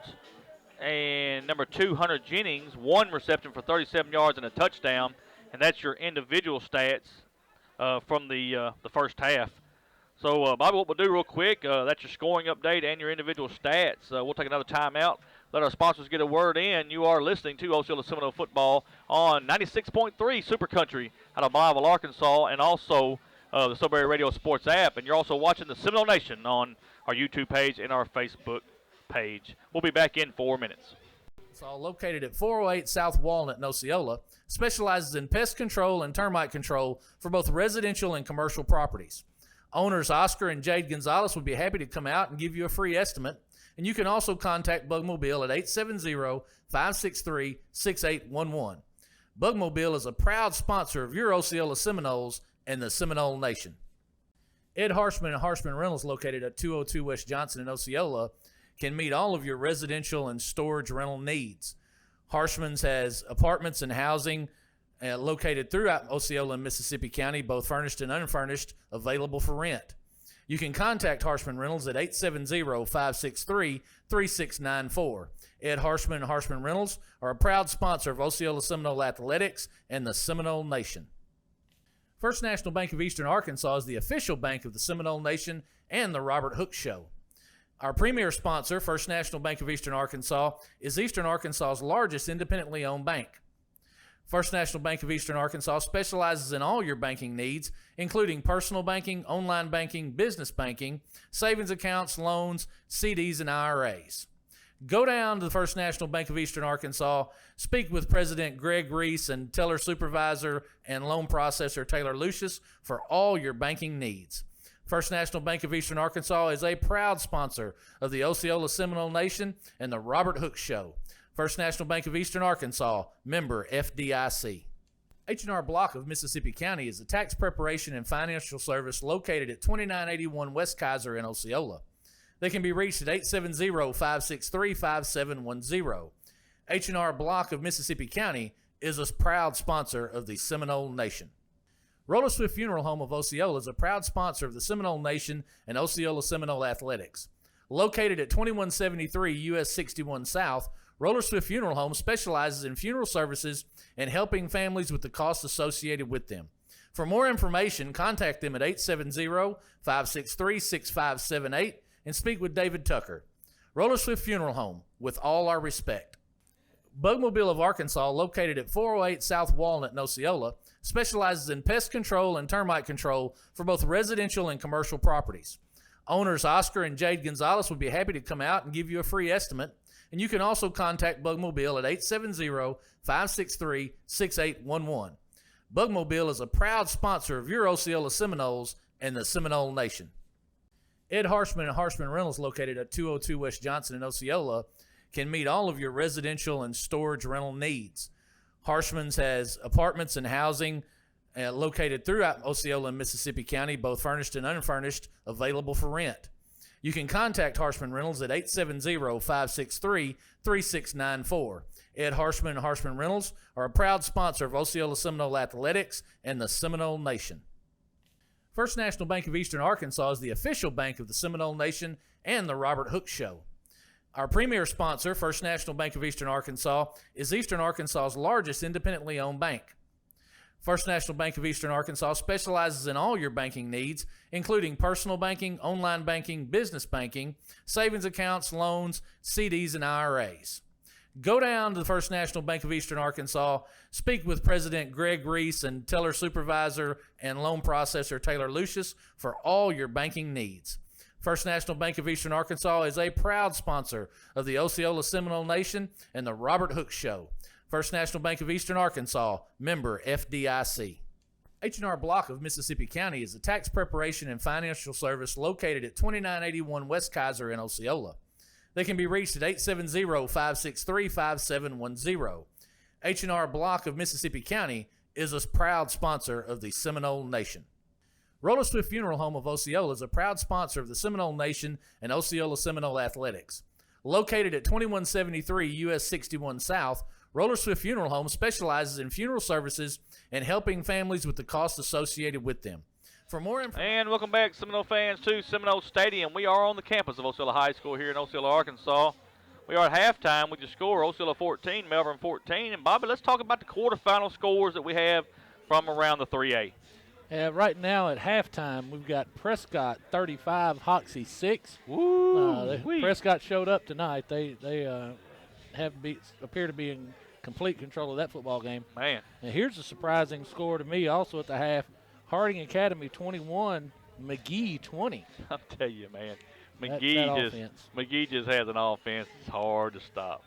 And then also at the half, we've got Camden Harmony Grove 6 and Rising 0. Ooh, that's a good one. They said it was going to be a good one. And somebody will get the winner of that game That's right. next week.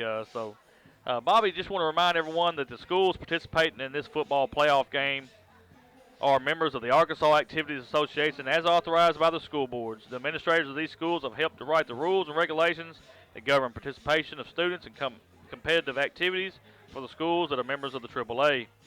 The Arkansas Activities Association, which is sponsoring this football playoff game, is a voluntary, nonprofit educational association of some 500 junior and senior public and private high schools of Arkansas. The regulations which guides these events are adopted by the schools themselves and determine the type of program they believe to be most desirable for high school youth. The Arkansas Activities Association is one of 50 state organizations that belong to the National Federation of State High School Associations. This association formulates policies, game rules, and standards for inter-school competition. The schools of Arkansas have adopted these rules on eligibility, which correspond to those recommended by the National Federation. And folks, we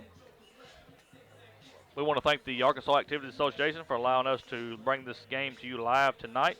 That is a message from the Arkansas Activities Association. Game sponsors. Without these game sponsors, this would not be possible. First, we'll talk about Trade World. Trade World Pawn Shop, located at 125 South Walnut in Osceola, is owned and operated by Bruce and Jennifer Colbert. Trade World Pawn Shop specializes in firearms, gold, and guitars. At Trade World, you can buy, sell, or trade just about anything. Bruce is a 1986 alumni of Osceola High School, and Jennifer is a 1993 graduate of Osceola High School. Trade World wants to wish Coach Robert Hooks and the Osceola Seminoles good luck, and let's win a state championship. We want to thank Trade World for the sponsorship of Seminole football. Our next game sponsor is the Jones family, Mr. Eddie, Christy, Duncan, and Kylie Jones. Are lifelong residents of Osceola and are proud sponsors of Osceola Seminole football. Christy is a 1990 graduate of Osceola High School, and her daughter Kylie is a current member of the Osceola Cheer Squad and is in the 11th grade at Osceola High. No matter what is going on, the Jones family is always there to support Osceola Seminole athletics. Jones family wants to congratulate Coach Robert Hooks on a conference championship and good luck in the playoffs. Again, we want to thank the Jones family for being a game sponsor. Also, we want to thank the Webb family of Osceola. Tracy Webb and her family are proud sponsors of Osceola Seminole football. Sadly, Tracy lost her husband Scotty in 2017, and both were avid Seminole supporters. Along with their three sons, Michael, Cody, and Chance, all were products of the Osceola School District. Scotty was a 1990 graduate. Michael was a 2010 graduate, and Chance was a 2017 graduate. The Webb family wants to congratulate Coach Robert Hooks on a great season and good luck in the playoffs. Again, we want to thank the Webb family for being a game sponsor. And our last game sponsor is Delta Medical Transport, LLC, owned and operated by John and Martha Musgrave. Delta Medical Transport specializes in non-emergency transport, wheelchair transport, private pay, and they have licensed and insured drivers. Delta Medical Transport is located at 417 East Main in Blytheville. You can contact their office manager, Gerald Hopkins Jr., at 870-824-6098. Delta Medical Transport is a proud sponsor of Osceola Seminole football and Osceola Seminole athletics. And folks, them are our game sponsors, but we also want to thank all of our big sponsors that make the Seminole Nation work every week. First National Bank of Eastern Arkansas is our premier sponsor. Without them, this would not be possible, and we want to thank them. We want to thank Bougainville Pest Control for their sponsorship. Roller Swift Funeral Home, Ed Harshman Reynolds. First National, I said First National Bank of Eastern Arkansas. H&R Block of Mississippi County. Farm Bureau Insurance, Grant Barnett. Council Member Tyler Dunnigan. We want to thank everybody for your sponsorship. Roller Swift Funeral Home, Mr. David Tucker. We want to thank him for his sponsorship also. So without them, this could not be possible. And all the people that you're listening to sponsoring on 96.3 Super Country, I want to thank them for their sponsorship, and also the sponsors that are sponsoring the Sudbury Radio Sports app. Without them, none of this could be possible. We want to thank you so much. Folks, we're going to take one more timeout. Let our sponsors get a word in before we get this second half rolling. We are at halftime with your score, Osceola 14, Melbourne 14. We'll take a timeout, be back in 4 minutes. Contact them at 870-563-6578 and speak with David Tucker. Roller Swift Funeral Home, with all our respect. Bugmobile of Arkansas, located at 408 South Walnut in Osceola, specializes in pest control and termite control for both residential and commercial properties. Owners Oscar and Jade Gonzalez would be happy to come out and give you a free estimate, and you can also contact Bugmobile at 870-563-6811. Bugmobile is a proud sponsor of your Osceola Seminoles and the Seminole Nation. Ed Harshman and Harshman Rentals, located at 202 West Johnson in Osceola, can meet all of your residential and storage rental needs. Harshman's has apartments and housing located throughout Osceola and Mississippi County, both furnished and unfurnished, available for rent. You can contact Harshman Rentals at 870-563-3694. Ed Harshman and Harshman Rentals are a proud sponsor of Osceola Seminole Athletics and the Seminole Nation. First National Bank of Eastern Arkansas is the official bank of the Seminole Nation and the Robert Hook Show. Our premier sponsor, First National Bank of Eastern Arkansas, is Eastern Arkansas's largest independently owned bank. First National Bank of Eastern Arkansas specializes in all your banking needs, including personal banking, online banking, business banking, savings accounts, loans, CDs, and IRAs. Go down to the First National Bank of Eastern Arkansas, speak with President Greg Reese and teller supervisor and loan processor Taylor Lucius for all your banking needs. First National Bank of Eastern Arkansas is a proud sponsor of the Osceola Seminole Nation and the Robert Hook Show. First National Bank of Eastern Arkansas, member FDIC. H&R Block of Mississippi County is a tax preparation and financial service located at 2981 West Kaiser in Osceola. They can be reached at 870-563-5710. H&R Block of Mississippi County is a proud sponsor of the Seminole Nation. Roller Swift Funeral Home of Osceola is a proud sponsor of the Seminole Nation and Osceola Seminole Athletics. Located at 2173 US 61 South, Roller Swift Funeral Home specializes in funeral services and helping families with the costs associated with them. For more information, contact them at 870-563-6578 and speak with David Tucker. Roller Swift Funeral Home, with all our respect. Bugmobile of Arkansas, located at 408 South Walnut in Osceola, specializes in pest control and termite control for both residential and commercial properties. Owners Oscar and Jade Gonzalez would be happy to come out and give you a free estimate, and you can also contact Bugmobile at 870-563-6811. Bugmobile is a proud sponsor of your Osceola Seminoles and the Seminole Nation. Ed Harshman and Harshman Rentals, located at 202 West Johnson in Osceola, can meet all of your residential and storage rental needs. Harshman's has apartments and housing located throughout Osceola and Mississippi County, both furnished and unfurnished, available for rent. You can contact Harshman Rentals at 870-563-3694. Ed Harshman and Harshman Rentals are a proud sponsor of Osceola Seminole Athletics and the Seminole Nation. First National Bank of Eastern Arkansas is the official bank of the Seminole Nation and the Robert Hook Show. Our premier sponsor, First National Bank of Eastern Arkansas, is Eastern Arkansas's largest independently owned bank. First National Bank of Eastern Arkansas specializes in all your banking needs, including personal banking, online banking, business banking, savings accounts, loans, CDs, and IRAs. Go down to the First National Bank of Eastern Arkansas, speak with President Greg Reese and teller supervisor and loan processor Taylor Lucius for all your banking needs. First National Bank of Eastern Arkansas is a proud sponsor of the Osceola Seminole Nation and the Robert Hook Show. First National Bank of Eastern Arkansas, member FDIC. H&R Block of Mississippi County is a tax preparation and financial service located at 2981 West Kaiser. And welcome back, Seminole fans, to Seminole Stadium. We are on the campus of Osceola High School here in Osceola, Arkansas. They're in the warm-up period. Got about 2 minutes left in the warm-up period. 14-14 is your score. And, Bobby, let's talk about keys to the second half. Michael, I think one of the biggest keys there is Osceola's got to find an answer defensively to be consistent.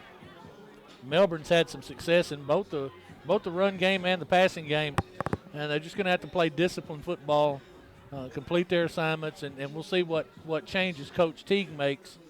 We saw a couple of changes there before the half. We saw M.J. Vance out there playing some defense in the inside linebacker spot. So clearly Coach Hooks recognizes the defense has got to stiffen. For the Seminoles on offense, they've just got to continue doing what they've been doing.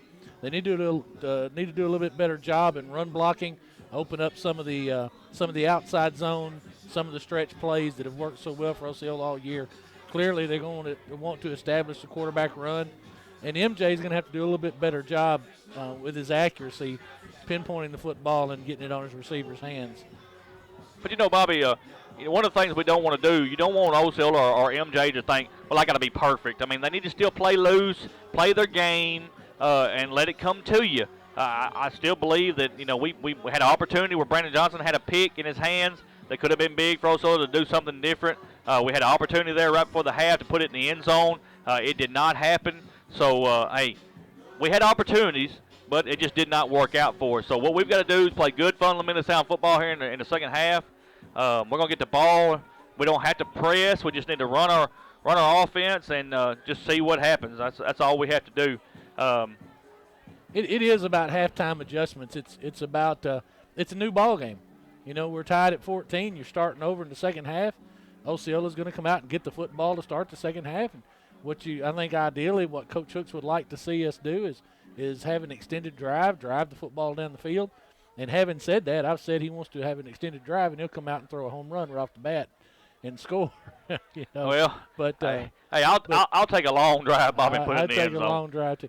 But you want to set the tone. And I think that's one of the things that Osceola didn't do in the first half. We didn't set the tone. We're in our house, we're on our field. That's right. That we need to come out and set the tone and say that you're going to have to take this away from us. We've got our crowd here tonight, Bobby. They're on their feet down here hollering for the Seminoles as they come back on the field. It may come down to the crowd getting into it. You never know about that. Melbourne's got a good crowd across the way. You got two good crowds here tonight for this quarterfinal game here between your Osceola Seminoles and the Melbourne Bearkatz. And like we said, Osceola will have we'll get the ball in the second half, barring an onside kick that don't go our way, because Melbourne has demonstrated that they will kick the onside kick. Or they'll kick it toward that sideline, Bobby, and try to get a man down there and get one behind you. Either way, you've got to do the best you can and get this ball here. We don't need any hiccups. We cannot beat ourselves here, I promise you. It is going to be about disciplined football. It's going to be about who comes out and plays within themselves, controls themselves, control the football game. This thing is wide open right now. It's looking for anybody, either team, to establish some sort of control and move forward in the football game. And you see across the front line, Michael, you've got hands on the front line. And we're going to – Lucky's going to try to attempt the onside kick. It's going to be hit right at Osceola. A.J. Harris is going to get on it at the 50-yard line. And Osceola will have 1st and 10 in perfect field condition at the 50. And A.J. Harris, that's a hands man right there. Plays a lot of tight end, plays quarterback. That's an excellent job from him. I still, we've seen this a lot this year, and we've seen a lot of high school teams go to this formula of onside kicking the football. Man, you give up so much field position when you do that. I don't understand the idea behind just saying here's the football at the 50-yard line. Well, you have to make them pay for it. It's what you got to do, giving up that field position. 4 wide receiver set for the Seminoles, shotgun formation. Brandon Johnson's your running back. Here comes Trey Moore. He's going to throw it out here to Greg Hooks. It's complete at the 50, across the 35. He's across the 40-yard line, and we're going to have a good pitch and catch all the way down to the 39-yard line. Seminoles have it 1st and 10 and Melbourne territory. And I'll tell you, Michael, we talked last week about Dan Newsom and his blocking on the edge. Right there, we saw it again. Dan's in the slot. The ball's thrown out to the wide receiver screen to Greg Hooks, and Dan drives his man right off the field, drives him out of bounds. Excellent block by Dan Newsom. 1st and 10 to 39-yard line of Melbourne. There's a snap. Quarterback's going to look to throw. Now he's going to take off. He's across the 35, across the 30, runs over a man at the 25 and gets down. Let's see where they mark it at the 20. They're going to give him the 25-yard line. That's another 1st down, 1st and 10 for Osceola. That's the quarterback draw there. M.J. Vance taking the football and moving toward the outside, running right off tackle. Solid game by the Seminoles. They look to establish some tone right here, Michael. 4 wide receivers set, shotgun formation. There's a snap. Quarterback's going to look. He's across the 20 down to the 15-yard line. Runs over another man down to the 14-yard line. And I believe that's going to be another first down for Osceola at the 14. And right now, you can tell it's a little different football team here, Bobby. It looks like they've came out with some purpose. Hunter Jennings there making the stop on MJ. But I'll tell you, Michael, you take too many of those hits and you'll start thinking about whether or not you'll step up to hit MJ again. MJ's going to run this time. They're going to bottle him up, maybe get 1 or 2 yards down to the 13-yard line. Let's see where they mark it at. I think they're going to give it to the 13. That's a 1-yard gain, be 2nd and 9. Ryan Worsham coming in, making the tackle from a defensive end spot. That backside pursuit that we see that works well against the inside zone and quarterback runs. I don't expect that to be the last run for us to see from MJ. Shotgun formation. 4 wide receivers set. One man comes into motion. There's a snap. Quarterback's going to keep it. He's across the 10 down to the 9-yard line, 8-yard line. It's going to bring up a 3rd down. Well, let's see. Hang on. They're going to bring it back to the 9. So it's about 5, Bobby, is what it's going to be, 3rd and 5. It's going to be close to 3rd and 5, and right on cue, there's MJ running the football again. Again, in this position, you got to think that Coach Hooks will use 2 downs to get this first down. I agree. Ball sitting at the 9-yard line. We got to get right outside the 5 to about the 4-yard line. Shotgun formation, 3 wide receivers to the far side, 1 to the near side. Vance is your quarterback. There's a snap. MJ's going to look to run. And this time he just doesn't have nowhere to go. He's going to have a loss back to the 11-yard line. And it's going to bring up 4th down, Bobby, 4th and about 6. It's a good play there by Noah McSpadden of the Bearkatz. And looks like Coach Hooks is going to change some offensive personnel. Oh, he's going to kick the field goal. Looks like AJ's got the block in his hand. And sure enough, we're gonna have a field goal attempt by the Seminoles. Ball's going to be marked right at the 11-yard line. They're going to put the block down at the 19, so it'll be the 29-yard attempt by Jacob O'Kane.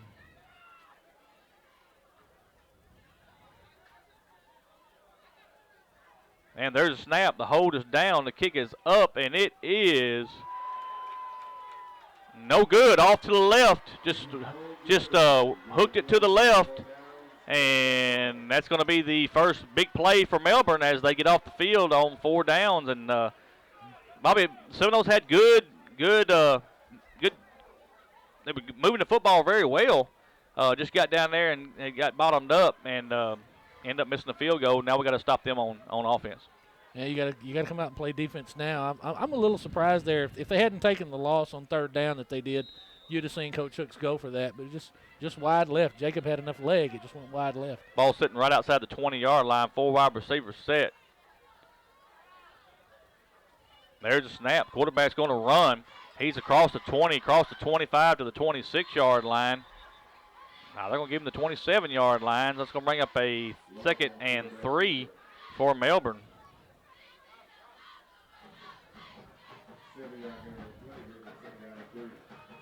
Well, they're going to mark it at the 27-yard line, so it'll be 2nd and 3.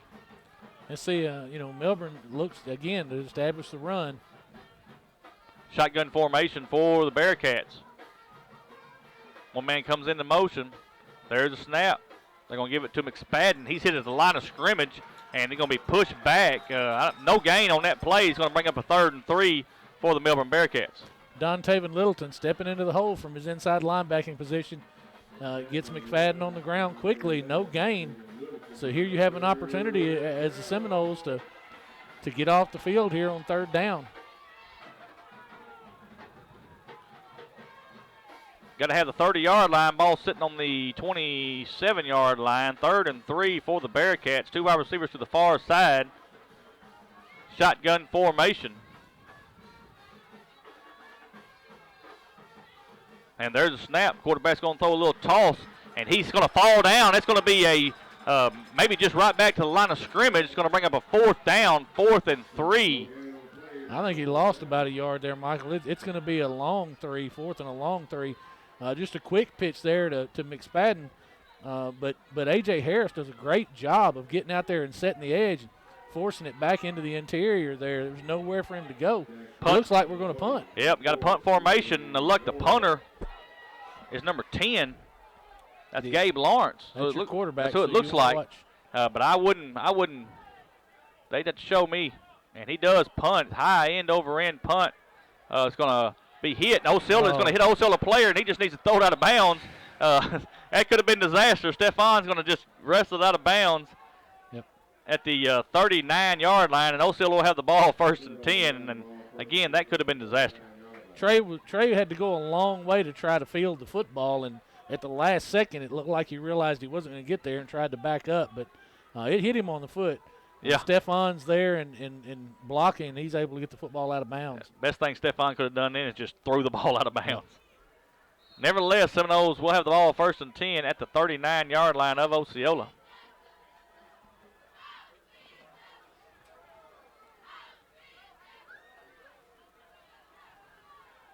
Shotgun formation, 3 wide receivers set. There's a snap. Quarterback's going to look to throw, still looking to throw.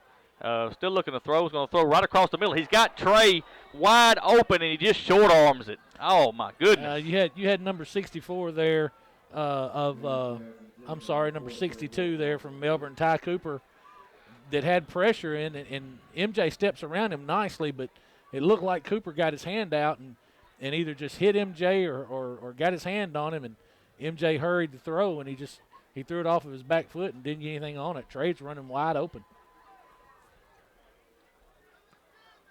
Look, we got a new quarterback in the ball game, Dontavian Littleton.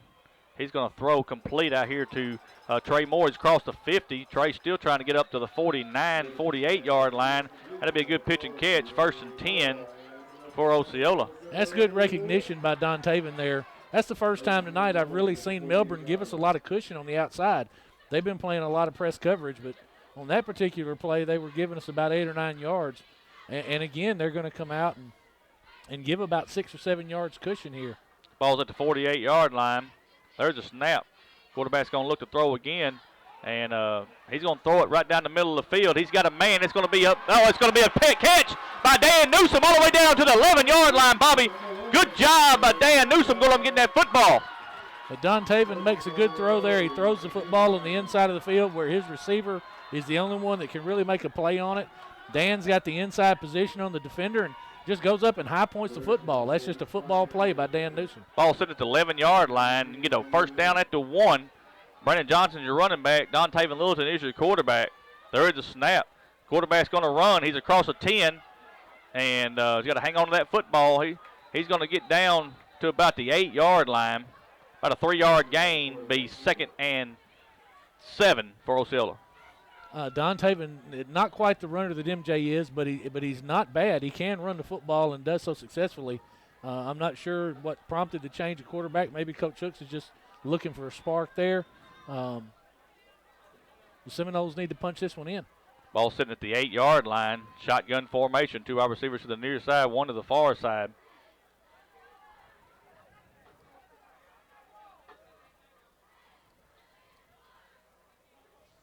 And there's a snap. Quarterback's going to look to throw. Still looking to throw. Now he's going to take off. He's across the 5, down to the 4, reaches the ball out. Let's see where he gives him to. About the 2-yard line. And that's going to bring up a 3rd down, 3rd and 1. And here comes MJ Vance. And you know what that means, Bobby. And that's a good job by Dontavian. He comes in and manages the football well. Looks like Dontavian is going to stay on the field. So, you know, that means MJ's probably going to fullback. Yep. You're going to see I formation. Yep. Ball's at the 2-yard line. We were wrong. No, MJ's going to be under center. Quarterback keeper. And they're pushing. They're going to give him forward progress to the 1. And that ought to be a 1st down. That should be a 1st down. You would think it is. Yep, it is a 1st down. They're calling for a 1st down. That's 1st and goal at the 1. So it'll be 1st and goal for Osceola at the 1, Bobby. 5:16 left, 14-14 is your score. See what they do here. MJ Vance, once again, that quarterback position under center. Everything's in tight right here. Jumbo package here. There's a snap. MJ's going to try to get it across the goal line, and it is. That is a 1-yard touchdown run by number 2, MJ Vance, Bobby. Just bring in the jumbo package, bring everything in, and got Dontavian Littleton blocking at H-back position. Just take a step back and move into the hole and get across the goal line. Solid offensive work by the Seminoles right there. Jacob O'Kane's going to attempt the extra point.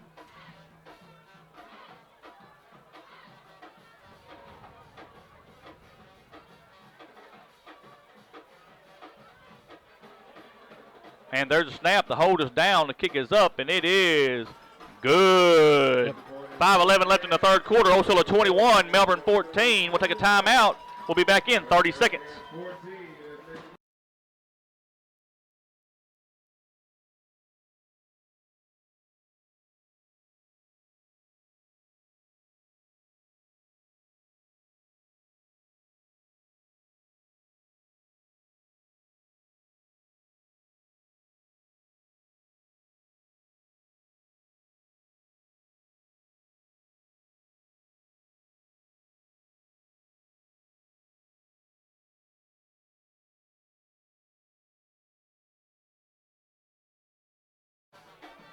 And welcome back, Seminole fans, to Seminole Stadium. Osceola has just scored on a 1-yard touchdown run by M.J. Vance. Extra point by Jacob O'Kane's good. Seminoles lead 21-14. 5:11 left in the third quarter. And Bobby Jacob O'Kane's going to attempt the kickoff here. Deep to receive is number 3, Riley Gray, right in the middle of the field. A solid offensive show there on the second possession of the second half for the Seminoles. And get in front of this ball game, now play defense. It is a line drive kick that's going to be taken at about the 12-yard line. He's across the 15, 20, 25, looking for a hole. And they're going to get across the 35. Seminoles are going to put him down at the 39-yard line. And it'll be a 1st and 10 for Melbourne at their own 30, about the 39-yard line. Solid return by Riley Gray, gives Melbourne decent field position. That line drive kick doesn't give the coverage team a lot of time to get down the field. Let's see what the Seminole defense dials up here. And as I look down on the field, Michael, I see M.J. Vance back out there at inside linebacker. Yep. We're going to see when you're this deep, you just got to play who you think you need to play. 2 wide receivers to the far side. Shotgun formation for the Bearkatz. Sitting at the 39-yard line, and we're finally ready to go. Finally got the balls switched out. We're ready to go here.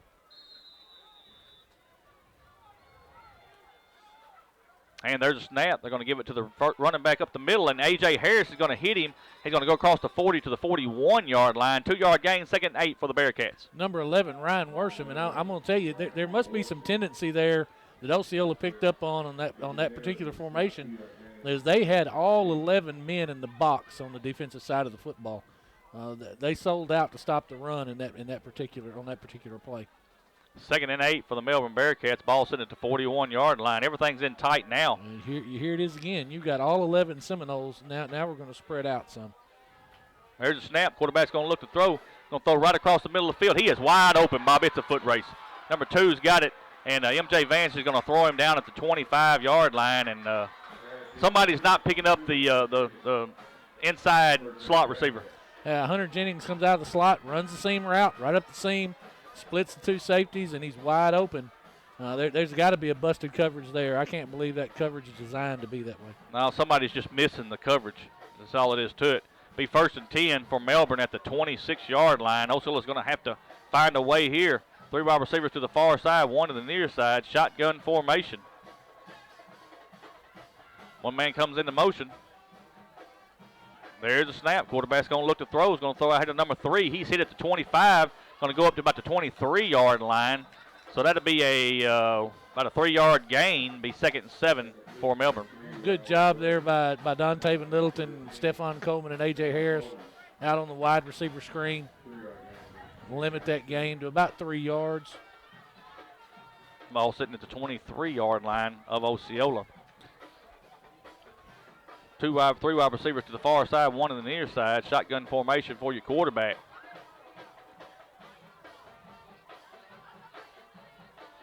And there's a snap. Quarterback's going to look to throw. Still looking to throw. And they're going to, he's going to get away. He's across the 20. Going to go out of bounds at about the 18-yard line. It's going to bring up a 3rd down, 3rd and about 2. Good defense on the back half there by the Seminoles. They had the receivers covered up. Gabe Lawrence had to make something. He does. He gets about 5 yards there on the scramble. But again, the back half of the defense did a good job in that particular play. They ran that seam route again, and it was covered up. 3rd and 2. Ball sitting at the 18-yard line of Osceola.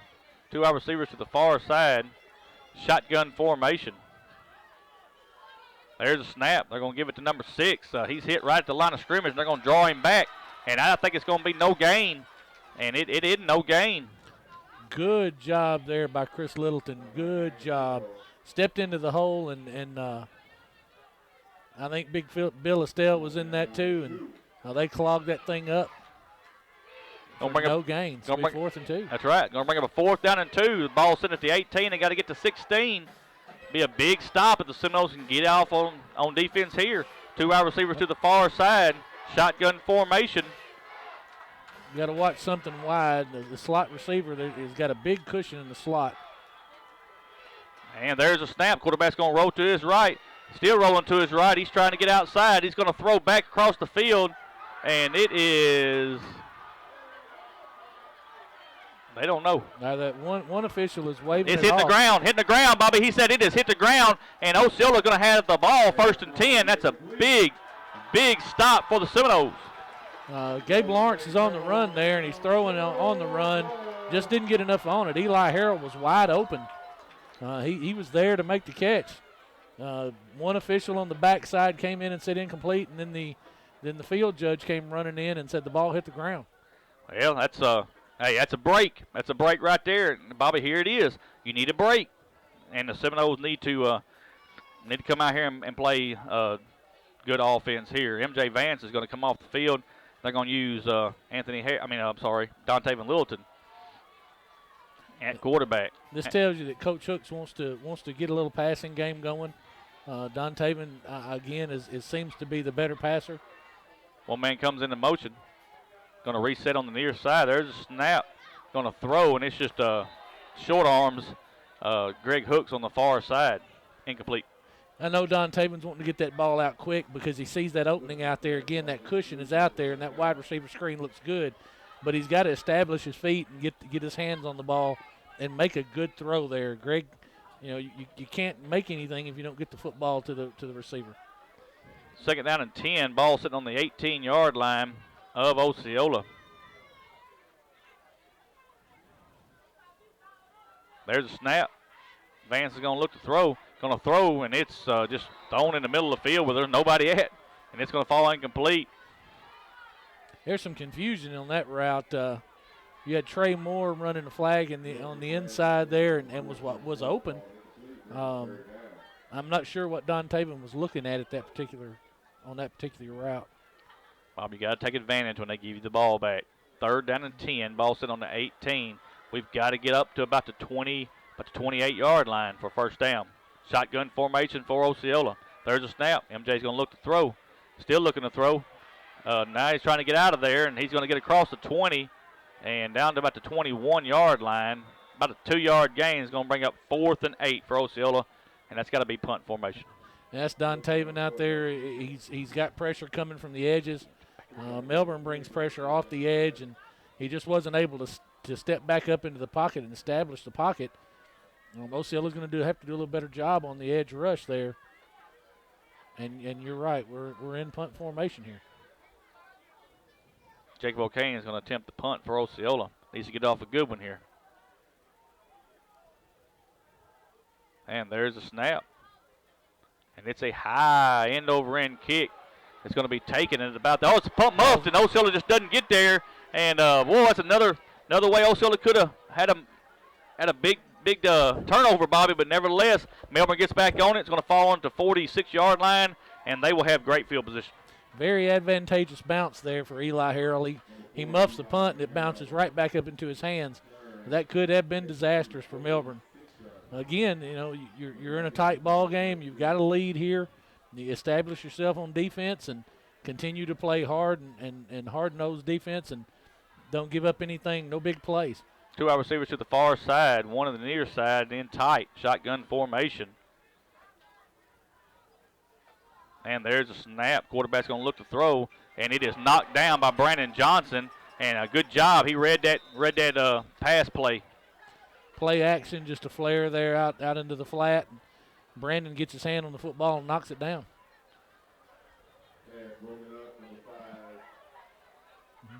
It's supposed to stop. It's incomplete pass.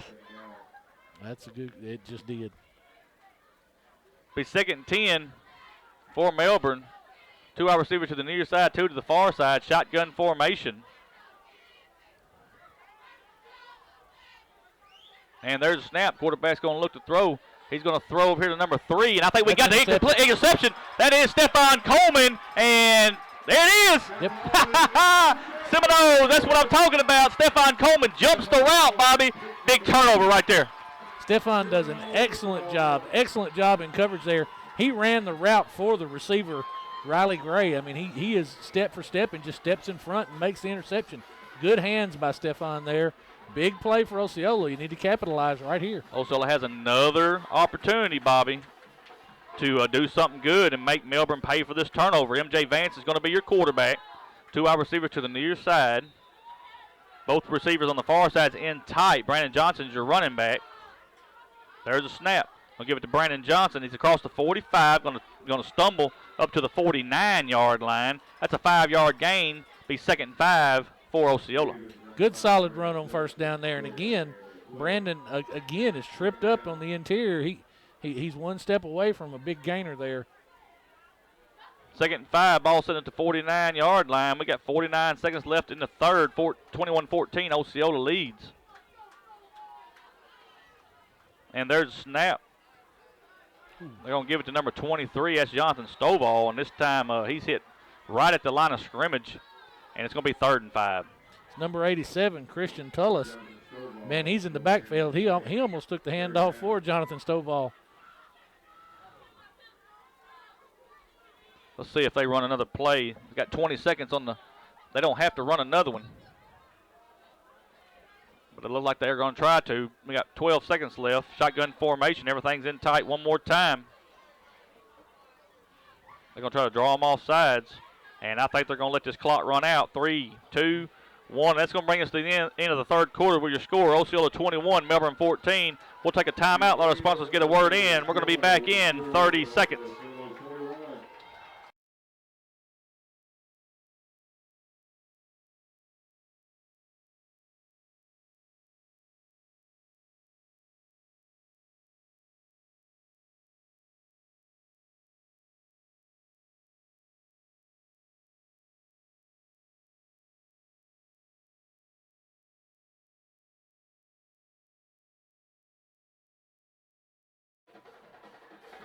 And welcome back, Seminole fans, to Seminoles Stadium. Folks, we got 12 minutes in this ball game. Seminoles lead 21-14. And Bobby, the Seminoles going to have a third down. Let's see, 1, 2, 3, 4, 5, about 6. 3rd and 6 is what I got. That's about 3rd and 6 there. And see what Coach Hooks dials up right here. This is a big third down. And you're kind of in that no man's land, Michael, right here at midfield, where you know Coach Hooks may want to. He may want to go for this on 4th down if it's 4th and short or 4th and manageable. So you want to make sure the line needs to get a hat on a hat and get to blocking here. You got to get something positive right here. Hey, the team that wants it more is going to win this fourth quarter. I'm telling you, you want it. You want it. Now's the time, because one of these teams is going to be at home next week. You got to want it. You got to want it. Seminoles going to have 1 wide receiver to the near side, 2 to the far side. Shotgun formation. Jonathan Stovall is your running back. MJ Vance, here's your quarterback. 3rd and 6.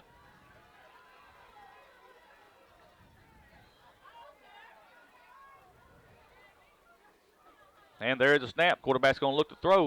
And he's going to throw to Greg Hooks. Completed to 40. It's a foot race at the 35, at the 30, at the 20, at the 10, at the 5.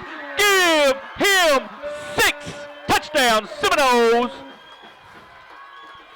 52 yards. Just a stopper out there by Greg, and the defensive back just misses a tackle. He just whiffs. And, of course, we all know Greg's got the speed to take it to the house.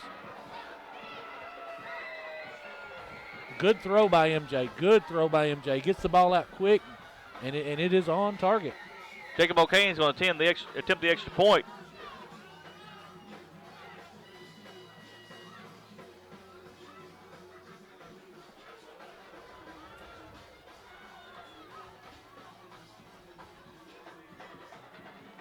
There is a snap. The hold is down. The kick is up, and it is good. 11:51 left in the third quarter. Osceola 28, Melbourne 14. We'll take a timeout. Let our sponsors get a word in. We're back in 30 seconds.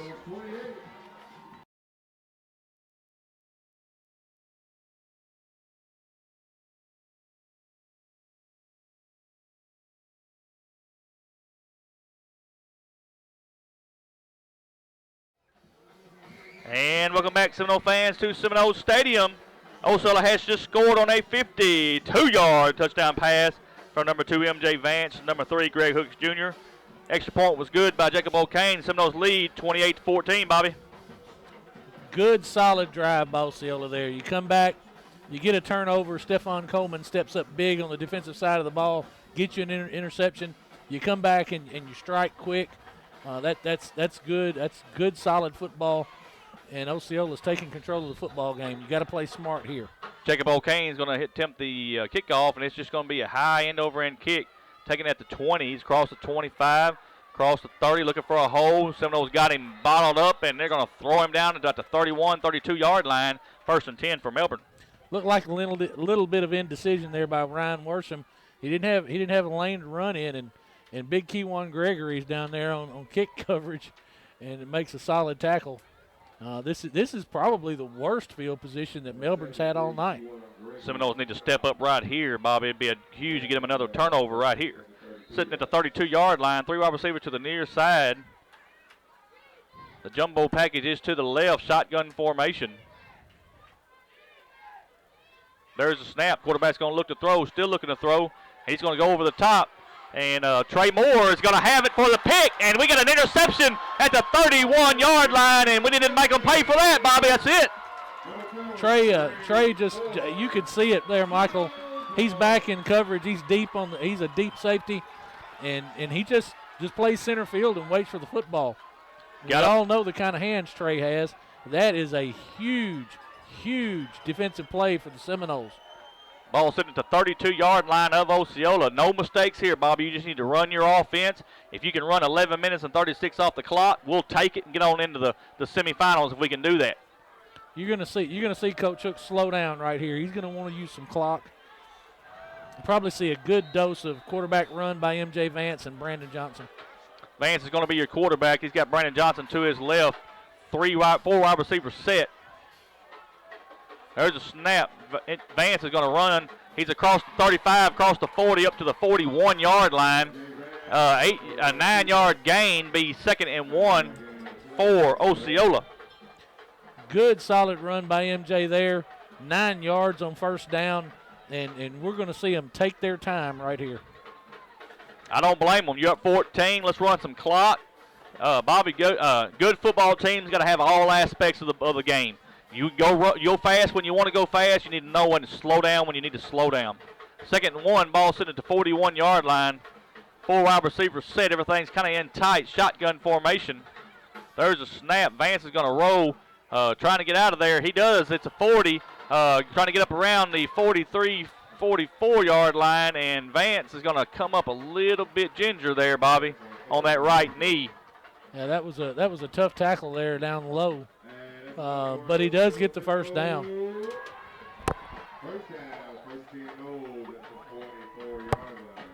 Be a 1st and 10 for the Seminoles. Ball's at the 44-yard line. 10:35 left in the ball game. Osceola leads 28-14. And again, we see Osceola taking their time. They're going to use all of that 40-second clock.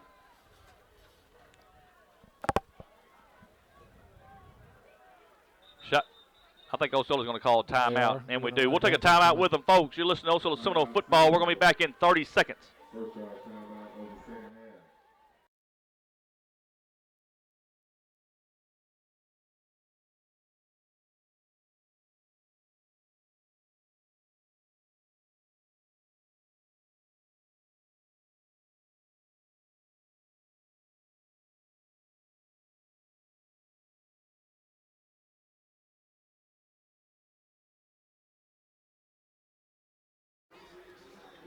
And welcome back, Seminole fans, to Seminole Stadium. 1st and 10 for Osceola. They'll have the ball marking at the 44-yard line. 10:17 left in this ball game. Seminoles have opened up a 14-point lead on the Melbourne Bearkatz. And Seminoles just need to keep running their offense. Let's run some clock, and let's get out of this ball game with a win is what we need to do here. No mistakes. 1st and 10, like I said, the ball sit at the 44. Shotgun formation. Vance is quarterback. One man comes into motion. There's a snap. They're going to give it to the running back. He's across the 45, across the 50. Brandon Johnson's at the 40, at the 35. He's at the 30. He's at the 20, stumbling, bumbling, all the way down to the 6-yard line.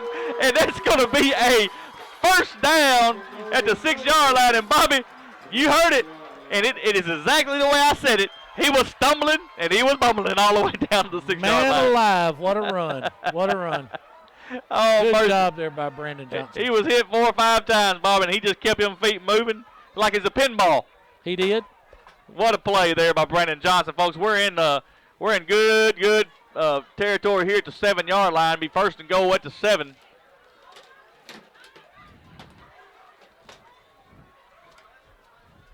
We got mass chaos up here.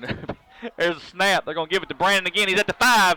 He's hit at the 4. They're at the 3. They're pushing him. They're pushing him. Let's see. No, they're going to get him at the 1. Yep. Going to get him at the 1-yard line.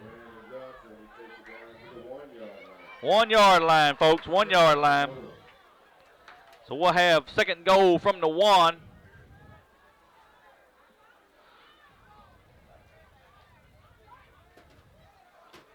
Seminoles come to the line of scrimmage, shotgun formation. Ball's at the 1-yard line. Now we're going to go under center. Vance is going to go under center. And now he's going to go across the goal line, runs over a man, and that is a touchdown. Number 2, MJ Vance, 1-yard touchdown run. Solid offensive play there. That's the defense has come up big. You're winning the turnover battle. That's the formula for championship football. Good job by the Seminoles there. What a run by Brandon Johnson, Bobby, to get him down here. Jacob O'Kane's going to attempt the extra point.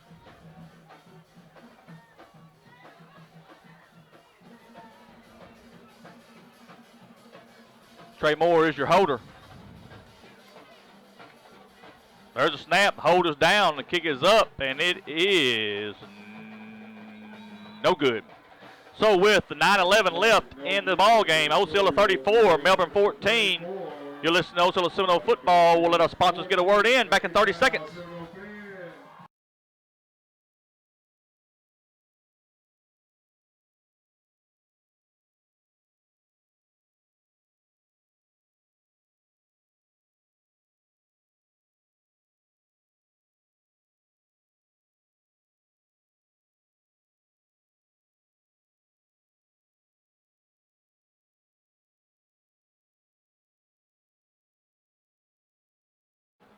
And welcome back, Seminole fans, to Seminole Stadium. MJ Vance has just had a 1-yard touchdown run. O'Kane's extra point was no good. Seminoles lead 34-14, 9:11 left in the ball game. Jacob O'Kane's going to do the kicking duties, and it's just a line drive kick. It's going to be taken right at the 20. He's across the 25, finding a hole to 30, and going to be just thrown down at the 34-yard line. Stephon Coleman on kick coverage there, making a good tackle. I'm sorry, it was Keywan Gregory again. Yeah. That's his second tackle on special teams, consecutive special team plays. He's just taking care of business, Bobby. He just throws him down the ground, gets up, just runs off the field. That's what you want to see. No celebrating. Let's just get on out.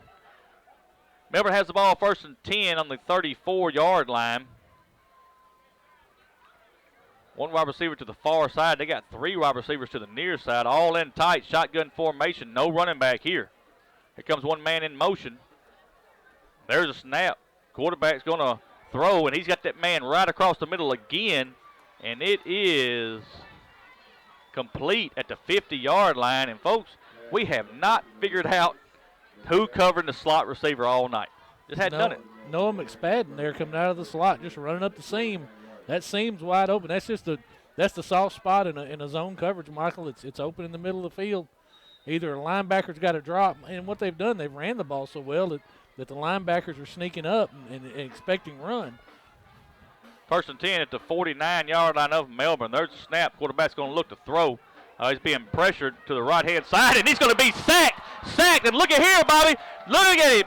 There's a true freshman, Terrence Marshall, true freshman on the junior high team, folks, has moved up, and he is in the 3rd round of the playoffs, putting quarterbacks on their back, Bobby. And that's a huge loss there. Terrence was quickly in Gabe Lawrence's face, and he didn't let up. Ball's all the way back to the 38-yard line. Be second down. They got to get all the way across the 50 down to the 41 for a first down. Shotgun formation. 4 wide receiver set this time. There's a snap. Quarterback's going to look to throw. Now he's going to come up and he's going to take off running. And they're going to hit him at the 40 to 41-yard line. And it's going to be just a short gain. Good job there by Stephon Coleman to come up and address the quarterback run. The Seminole defense has stepped up big here, Michael. Be third and about 17, it looks like, Bobby. Mm-hmm. Ball sent at the 42-yard line of Melbourne. 7:25 left. Osceola 34, Melbourne 14. 3 wide receivers to the far side, 1 on the near side. Shotgun formation. McSpadden is now going to go out to the far side. Surely somebody's going to pick him up. And he's going to go deep down the middle of the field. He's got a man, and he's caught all the way down to the 1-yard line.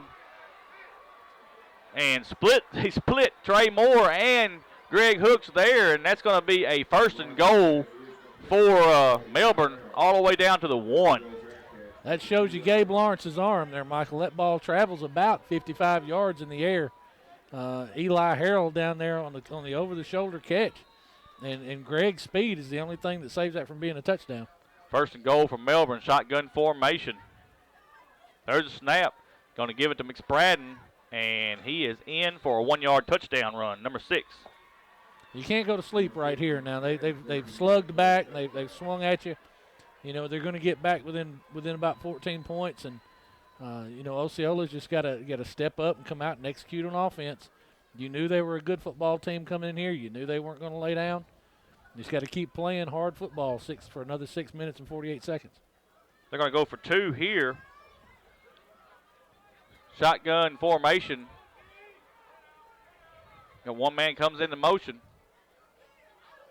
There's a snap. Going to give it to number 1. He's trying to get around the end, and he's going to walk in for the 2-point conversion.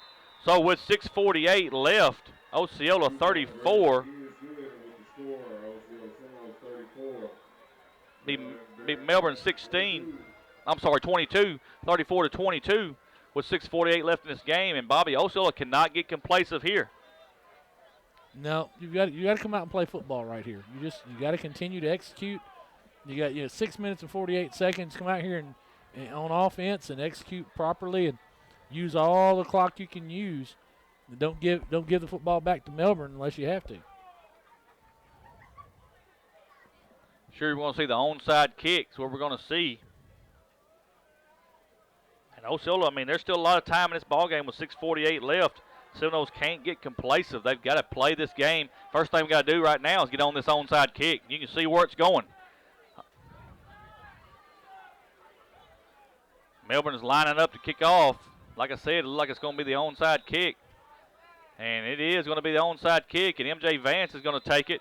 Puts the knee down and takes a shot after the knee. So great field position there for Osceola at the 49-yard line. Just want to come out here now and execute your offense. They're going to put it on the 50-yard line. So just like Bobby said, no mistakes here. You got 6:44 left. What you need to do is you need to move these chains, long drives, and let's use the clock against them here. That's exactly what you got to do. You want to come out and use every second of that play clock between plays. Use all 40 seconds and just continue to move the football down the field. MJ Vance will be your quarterback. 2 wide receivers to the near side. You got 1 to the far side. Brandon Johnson's your lone running back.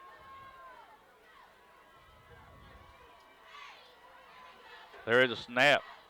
Quarterback's going to keep it. He's across the 50, across the 45, across the 40, across the 35, across the 30, across the 35, across the 20, across the 10, across the 5. Folks, I said it last week. I'll say it one more time. You're going to see that run on every news station in the state of Arkansas tonight. MJ Vance for 6, Bobby. That may be the most vicious stiff arm I've ever seen.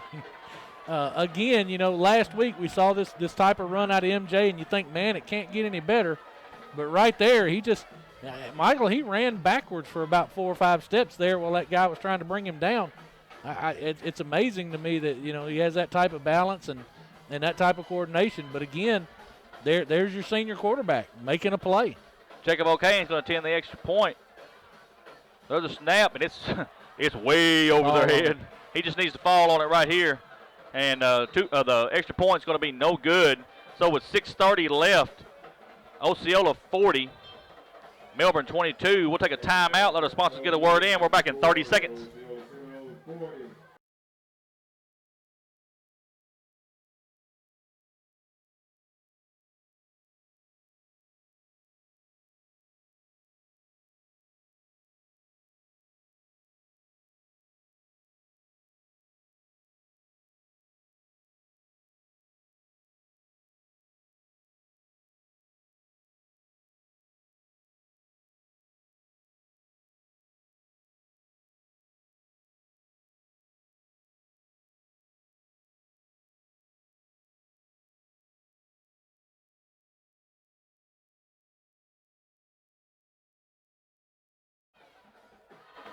And welcome back, Seminole fans, to Seminole Stadium. Jacob O'Kane's going to attempt the extra point. Going to attempt the kickoff. It's a high end over end kick. It's going to be taken to about the 16-yard line. He's across the 20, 25, 30. Hit head on there about the 34-yard line, and they're going to give him the 35. So Melbourne will have a 1st and 10 on the 35-yard line. I got to tell you, Michael, that run by M.J. Vance is just an outstanding football play. And if you're a Seminole fan or you're one of these Seminoles out there on the defensive side of the ball, if that don't light your fire, then your wood is wet. You got that right. And, folks, I apologize about calling the extra point. If you just see our director, Jay Gonzalez, up here, he's got a cell phone sitting over to the side. He's producing the show and watching Minecraft, folks. I just don't know. I just don't know what to think about it. He's multitasking. Multitasking. 1st and 10 from Melbourne at the 35-yard line. There's a snap. Quarterback's going to look to throw. Still looking to throw. Going to throw out here to number 1. It's completed to 50 and across the 45 to the 44 to the 43-yard line. And that's going to be a 1st down, 1st and 10 for Melbourne at about the 43-yard line. And that again shows you the arm strength there of Gabe Lawrence. He gets the football out there running the flag route by Alex Bray, and he's got the arm to get it out there quick. Ball sent at the 46-yard line. Shotgun formation. And there's a snap. Quarterback's looking to throw. Now he's flushed out, and he's just going to throw it away. And he was outside the pocket. Solid decision there by Gabe Lawrence. Get rid of the football and save that yardage. It's going to be 2nd and 10 at the 46-yard line of Osceola. 5:51 left in this ball game. Seminoles lead 40-22 over the Melbourne Bearkatz.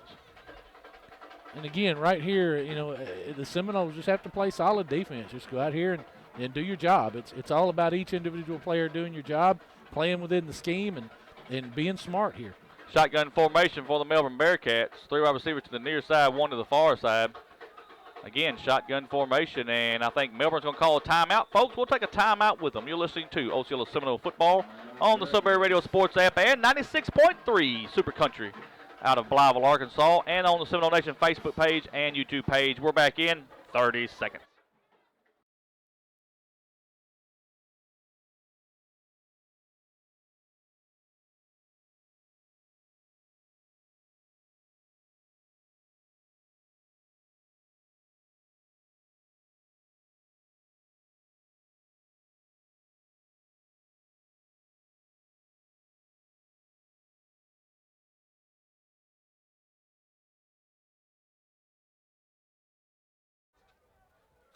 And welcome back, Seminole fans. 2nd down and 10. Ball's at the 46-yard line. 2 wide receivers to the near side, 2 to the far side. Shotgun formation for the Melbourne Bearkats. 1 man comes into motion. And there's a snap. Quarterback's going to look to throw, and he's going to throw right across the middle of the field. And once again, he had him wide open, just missed through the pass. Jonathan Stovall playing the free safety back there comes across that route. But again, that's just a slot receiver running a straight seam route, splitting the coverage in the zone that Osceola's playing. Probably what it looks like is they're kind of looking into the backfield instead of running with that receiver. They are. And it's costing them. 3rd and 10 for Melbourne once again. This time everything's pretty much in tight. Shotgun formation. And there's a snap. Quarterback's going to look to throw. Still looking to throw, and just overthrows the receiver and had to throw it high that time because our defender was inside. Bobby, if he throws it inside, it's picked off, so he had to throw it high, and good job by the defender over there. That's Dennis Davis on the coverage there, but, Michael, in that instance, though, he's trying to jump the route and he's trying to make a play, but he's going to have to defend that pass route. He can't just give up on the receiver. If that ball is thrown with a little more touch and drops over his shoulder, that could be a big gain. 4th down, 4th and 10. This could be the ball game right here, folks. 2 wide receivers to the near side, 2 to the far side. Shotgun formation for the Bearkats. One man comes into motion. And there's a snap. Quarterback's going to look to throw. He's still looking to throw. He's trying to go deep, and it's going to be incomplete. And the Seminoles will take over on downs at their own 44-yard line. And Bobby, that's just a good defensive stand for the Osceola Seminoles. I think Alex Bray actually prevents an interception there. Dan Newsom was coming across on the deep side of that coverage and was tracking the football. Bray gets his hand on the football and deflects it, and I think that prevented another interception by the Seminoles. 5:35 left in this ball game. Osceola leads 40-22 over the Melbourne Bearkats, and we need to run some clock here. Need to run some clock. We spent all that time talking about we were going to see him slow down, and MJ just takes it to the house. Yeah. So if that's what he needs to do, Bobby, let's go on. You never know what you're going to see out of these Seminoles. You never know. They can beat you in so many different ways, folks. Shotgun formation. 1 wide receiver to the far side, 2 to the near side. Vance is your quarterback. Here comes Trey Moore on the speed sweep. He's trying to get outside, and he's not going to get there. He's going to have a loss, probably back to about the 41-yard line, or 42-yard line. Well, let's just see where they mark it at. You got 2 different referees and 2 different spots. It's gonna be solid defense there by Alex Bray. He's stretching that thing out. Number 62 for Melbourne. Pushed it to the sideline, not letting it get around the edge. Solid defense for Melbourne there. Ball's at the 41-yard line. Be a 3-yard loss, so it'll be 2nd and 13 for Osceola. Clock running right at 5 minutes.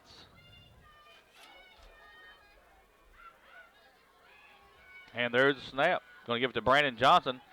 He's going to get hit right about the line of scrimmage. They're going to give him some forward progress to the 44-yard line. So it's going to bring up a 3rd down, 3rd and 10 for the Osceola Seminoles. Good run there by Brandon. You get it into a 3rd and 10 here. Again, we're using this clock. You're down at under 4:30 here before you have to snap the football. And this is what Osceola needs to do. You'd like to get the 1st down here, but if not, you want to at least be in a position to flip the field and pin Melbourne deep. Shotgun formation for Osceola. 3rd and 10. Ball sitting at the 44-yard line. Vance is your quarterback. There's a snap. Vance is going to have to take it. Here he comes across the 45. He's crossed the 50. Runs over a man at the 45. And just unbelievable, man. Just unbelievable. He's going to get the 1st down to the 42-yard line. And the Seminoles will have it 1st and 10. He is just a load, Michael. He's just a load. And that's a 1st down for Osceola there. And, folks, Michael's going to make his way down the field to get a word with Coach Hooks at the end of the football game. Osceola's got a 1st and 10 at the Melbourne 42-yard line. MJ Vance is still your quarterback. Him being a shotgun with a single running back and 2 wide receivers to the field side. Dan Newsom takes the direct snap coming across the formation and jet sweep action, and he just takes the snap out of midair. He's going to pick up about 9 yards there on that jet sweep. It's a little different look. Instead of the quarterback handing the football or the little touch pass, it just take the snap out of midair and run for 9 yards there. Football is spotted at the Melbourne 33-yard line. 2nd and 1 for the Seminoles. Seminoles come out in the shotgun. You got 2 wide to the field side, 1 to the boundary side, and they run the same play again. It's the exact same play to Dan Newsom, and he's going to have enough for the 1st down. He goes out of bounds.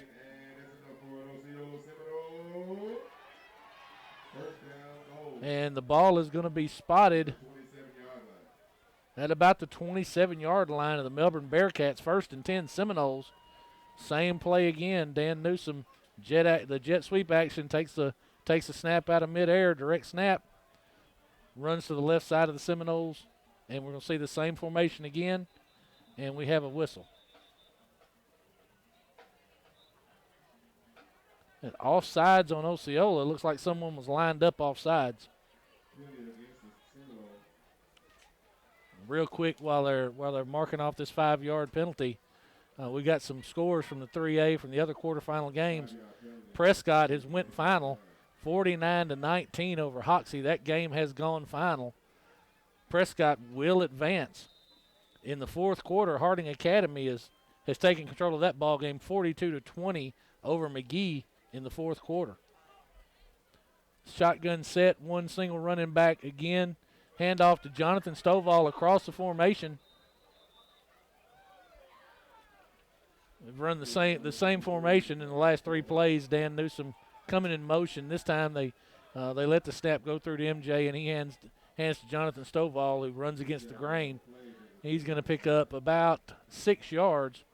It's going to bring up 2nd and 9 from the Bearcat 31-yard line.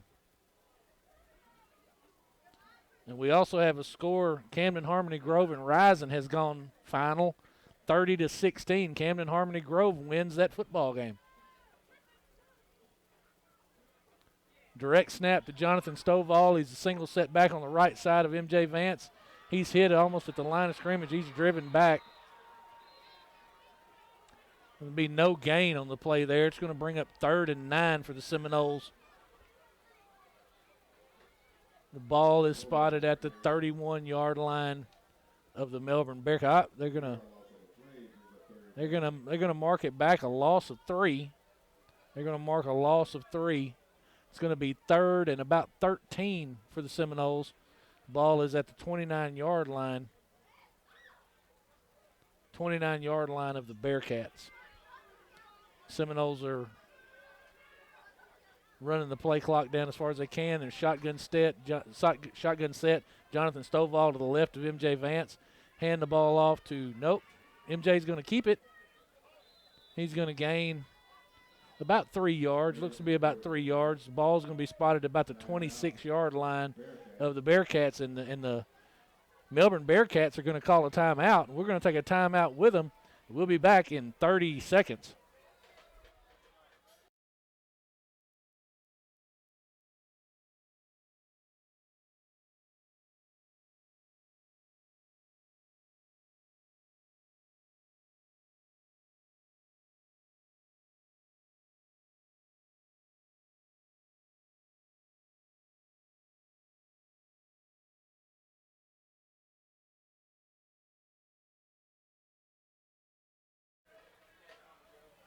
And we're back at Seminole Stadium on the campus of Osceola High School.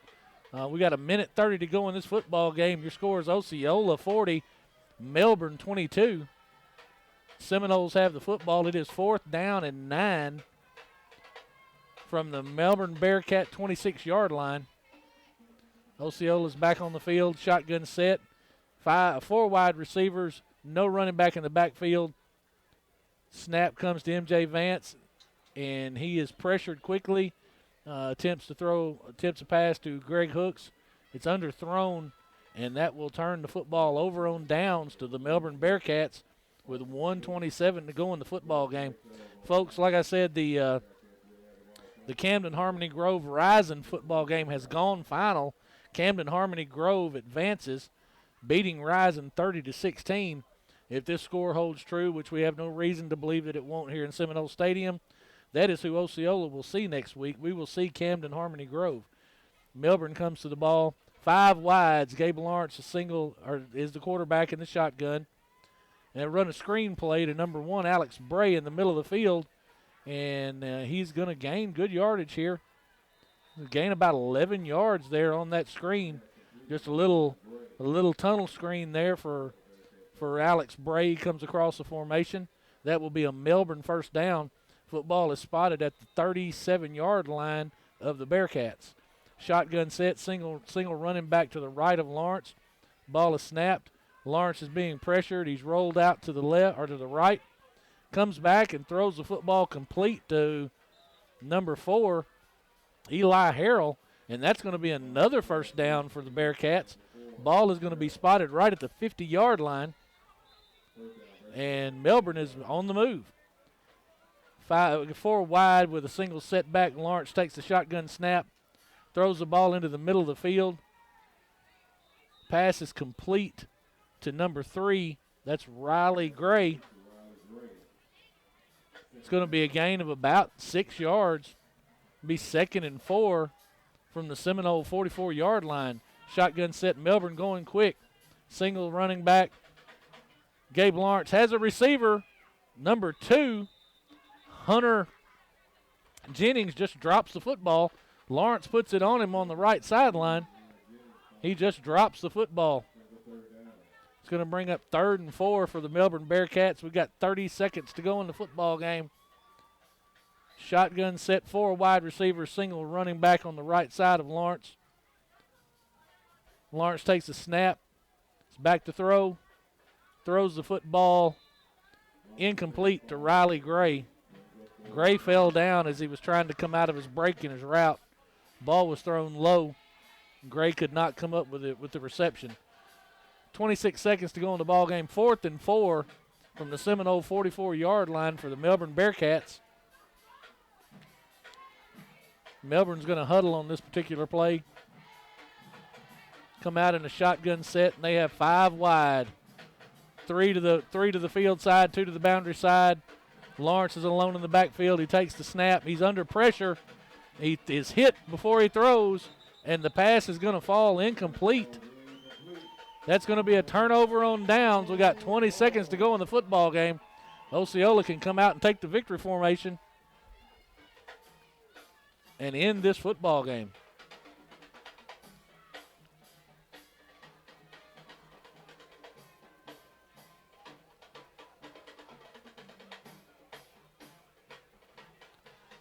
Folks, this is a well-played football game on both sides of the field. You got to credit the Melbourne Bearkats.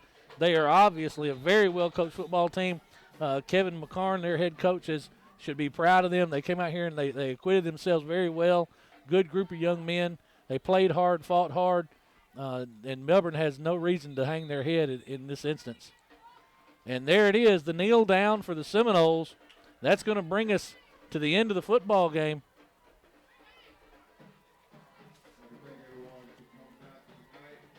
And your Osceola Seminoles are going to advance to the semifinals of the 3A state playoffs with a 40-22 victory over the Melbourne Bearkats.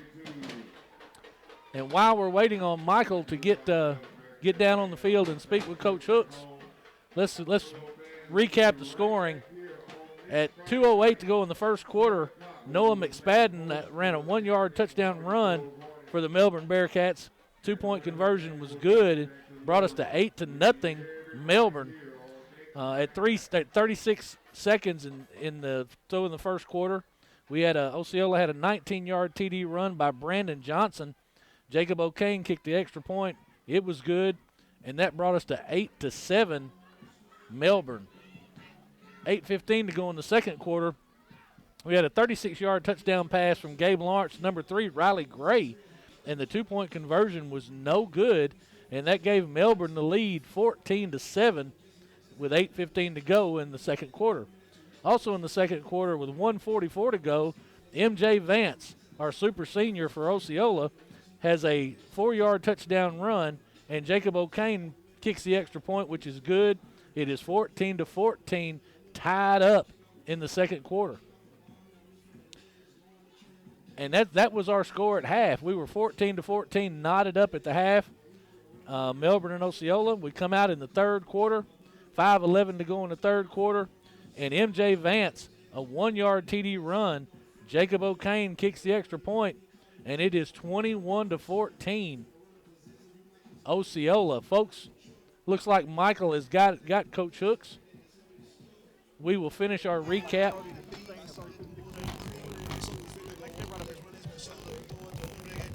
And here we are, folks. Let's go down to the field to Michael with Coach Hooks.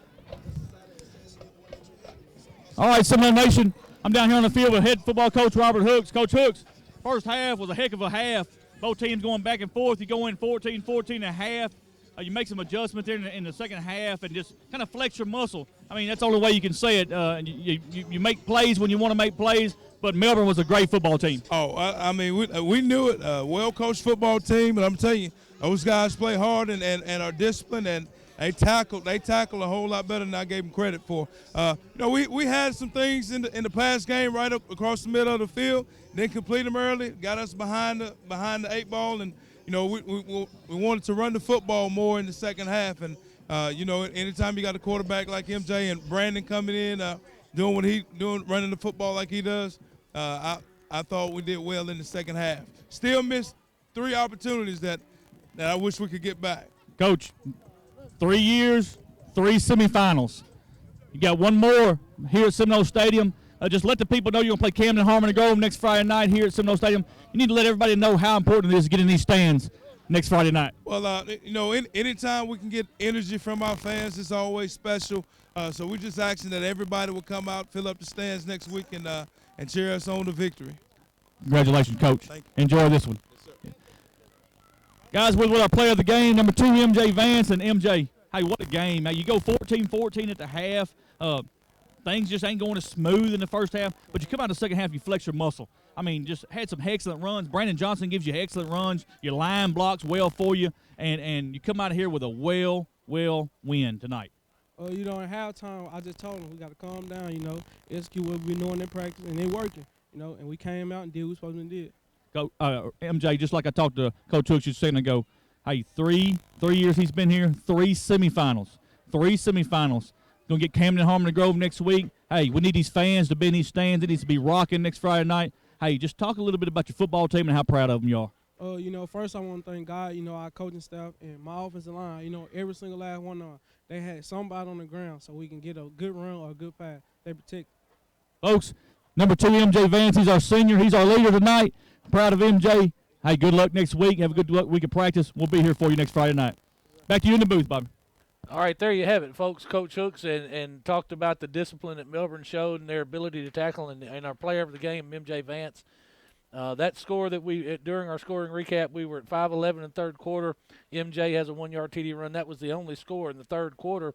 We go to the fourth quarter, 11:44 to go in the fourth quarter, and you have a 52-yard touchdown pass from MJ Vance to Greg Hooks Jr., and Jacob O'Kane's extra point was good, and that gave Osceola a 28-14 lead. With 9:11 to go in the fourth quarter, number 2, MJ Vance, has a 1-yard TD run, and a Jacob O'Kane extra point was no good, brings us to 34-14 Osceola. At 6:48 to go in the fourth quarter, number 6 for Melbourne, Noah McSpadden, had a 1-yard touchdown run, and the 2-point conversion by Alex Bray was good. It brings us to 34-22 Osceola. At 6:30 to go in the fourth quarter, number 2, MJ Vance, has one of the best runs I've seen in a really long time. A vicious stiff arm in that run. The 50-yard touchdown run. The extra point was no good. That brings us to our final score, 40-22 Osceola. Osceola advances to the semifinal round of the 3A state playoffs. We already know who our opponent is. It'll be Camden Harmony Grove. And we have some more scores. Harding Academy is up in the fourth quarter, 42-28 over McGee. Prescott has already gone final, 49-19. So it looks like you're going to have a Harding Academy and Prescott semifinal on that side of the bracket. And it'll be Camden Harmony Grove and Osceola next Friday night here at Seminoles Stadium, or on the other side of the semifinal round in the 3A. Folks, it's important to mention that First National Bank of Eastern Arkansas is our premier sponsor for the Seminole Nation. They made it possible for us to bring you this live stream and the radio broadcast. We'd like to thank Mr. Harold Sudbury, Sudbury Broadcasting. We have been on the Sudbury Radio Sports app and also on 96.3 Super Country up in Blytheville, the flagship station, Sudbury Broadcasting. And we'd like to thank all of those folks that make this possible to get Seminole athletics out to the public. Michael's back in the booth. What do you think? Bob, we got one more week. One more week. Play again. We get to play one more time. And we get to play right here in Osceola. Yep. So, folks, we had a heck of a crowd tonight. It's going to have to be standing room only on next week. Got to be. You got a solid football team coming in here, and we've talked about this all year. We talked to Chad Hooten early in the year. One of the teams that Chad kept talking about to us was Camden Harmony Grove. He said he thought they were solid. He thought they were the real deal, and that they could make a run in the state playoff. And boy, they've done it. So you've got some competition coming in here next week, and we need to fill these stands up and get loud. I agree. I mean, listen to your football team. They got heart, Bobby. I mean, hey, anytime tonight, things don't go your way, they could have said, hey, we don't know if we're going to be able to do this. They pack it in, and, man, I'm just proud of them. So proud of them. Let me throw a stat at you. 3 years. 3 years, R.J. Hooks has been here. Folks, he's been in the semifinals every year. First year he took it to the semifinals. We get beat by Junction City down at Junction City. Last year we make it to the game, get beat by Boonville, and we're going to play in the semifinals next week. Folks, I can't tell you. You got to be in these stands next Friday night. You got to be here. Don't sit there and think that the live feed's going to do it for you. We need you in these stands. Hey, like Bobby said tonight, come out here and get in the stands and watch it on your phone. That's what most people do. We sit out here tonight watching people on their phone down there watching the Seminole Nation while they were at the football game. So, Bobby, I know you probably went through all the scoring and everything. I did. You probably told everybody how proud we are of Denise Berg back at the station. Yep, she does a great job. Keeps us in line and keeps us going on all of our sponsorships and our commercials. Couldn't do it without Miss Dunese. Yeah, she's done an excellent job. I thank Mr. Harold Sudbury. He put us on the flagship station, 96.3 Super Country out of Belival, and also on the Sudbury Radio Sports app. Mr. Sudbury, if you're listening, I appreciate you so much for doing what you do for us, and we're going to do it one more week for you next week, and then hopefully we'll get to do the state championship game for you. And one more time, folks, it looks like your semifinal round of the 3A state tournament is going to be Prescott and Harding Academy on the other side, and Camden Harmony Grove and Osceola on this side. That's 4 very, very solid football teams. Heavyweights, and it's going to be a fun semifinal round to see how this thing comes out. Yes, it is 100%. I want to thank everybody from the Seminole Nation. Our four sponsors tonight. They were Trade World Pawn Shop, Mr. Bruce and Jennifer Colbert. Thank y'all so much for sponsoring the live show tonight. I want to thank the Jones family, Eddie, Christy, Duncan, and Kylie. Thank you so much for sponsoring our live feed. Miss Tracy Webb and her family, the Webb family. Thank you so much for sponsoring our live feed tonight. And Delta Medical Transport, John and Martha Musgrave, and also Mr. Gerald Hopkins Jr. running the office up there. Thank you so much, Delta Medical Transport, for sponsors next week. We're going to have some more sponsors next week. I know Barton's of Osceola's come in. I know that Pill Peddler's ready to go next week. We're going to have some big-time sponsors with us next week, folks, but I'm going to tell you, it's going to be one for the ages next Friday night. All road to the state championship comes through Osceola, and it's going to be Osceola and Camden Harmony Grove next Friday night. Hey, I want to thank my cousin, Bobby Eflin. Get to do this with him one more week. Thank you, Bobby, so much for doing this with me. It's been so much fun growing from last year. We couldn't even get this thing up and running. We get to add the clock tonight. Hey, that was good stuff. Yeah, we get to add the clock tonight. So thank you so much for what you do. Jay Gonzalez, folks, he is the man with the plan. He does excellent work for us. I appreciate him so much for all the hard work he does behind the scenes with graphics, making this thing run every week. Jade, I appreciate it so much. Thank you so much. G.H. Eflin, my son, he's on the camera.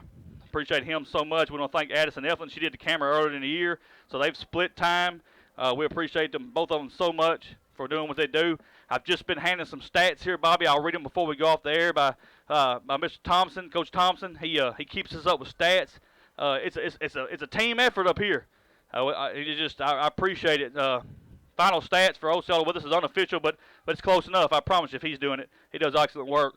44 rushes for Osceola, 284 yards. 8 of 8. 7 of 8. 7 of 8. Passing for 166 yards for 450 yards total offense. That's excellent. That's a big recovery from what they had in the first half. That is a big recovery, and that's well above the season average of about 346 yards a game. Osceola came out in the second half and took over the football game and imposed their will on Melbourne. Melbourne had 30 rushes for 92 yards. They were 16 for 30 through the air, 258. The big stat that hangs out there is 3 interceptions, Bobby. That's it. 3 interceptions and making mistakes like that to get you beat, and that could very well have been what got them beat here tonight. 350 yards total offense, just a little bit of individual stats. MJ Vance has 21 rushes, 146 yards, 4 touchdowns. They were 6 for 13 through the air. He was 116 yards for 1 touchdown, so he has 5 touchdowns on the night. You ask why he's our player of the game? There's your stat, folks. That tells you why he's the player of the game. Brandon Johnson has 11 rushes, 111 yards, and 1 touchdown, so he's over 100 yards for the night for Brandon Johnson. Greg Hooks has 3 passes, 72 yards, and a touchdown. Trey Moore's got 3 receptions for 36 yards. Excellent. I mean, just excellent numbers on the Seminoles tonight. So, folks, thank all of our sponsors. You saw them on the air all night long. I want to thank Ms. Denise Berg, everybody back at the station. I've already done that. Next Friday night, 7 o'clock, state semifinals of the 3A, the Seminoles and Camden Harmony Grove right here from Seminoles Stadium. Get here early. It's going to be a good one, folks. For Bobby Eflin, Jay Gonzalez, Gage Eflin, I want to say good night from Seminole Stadium.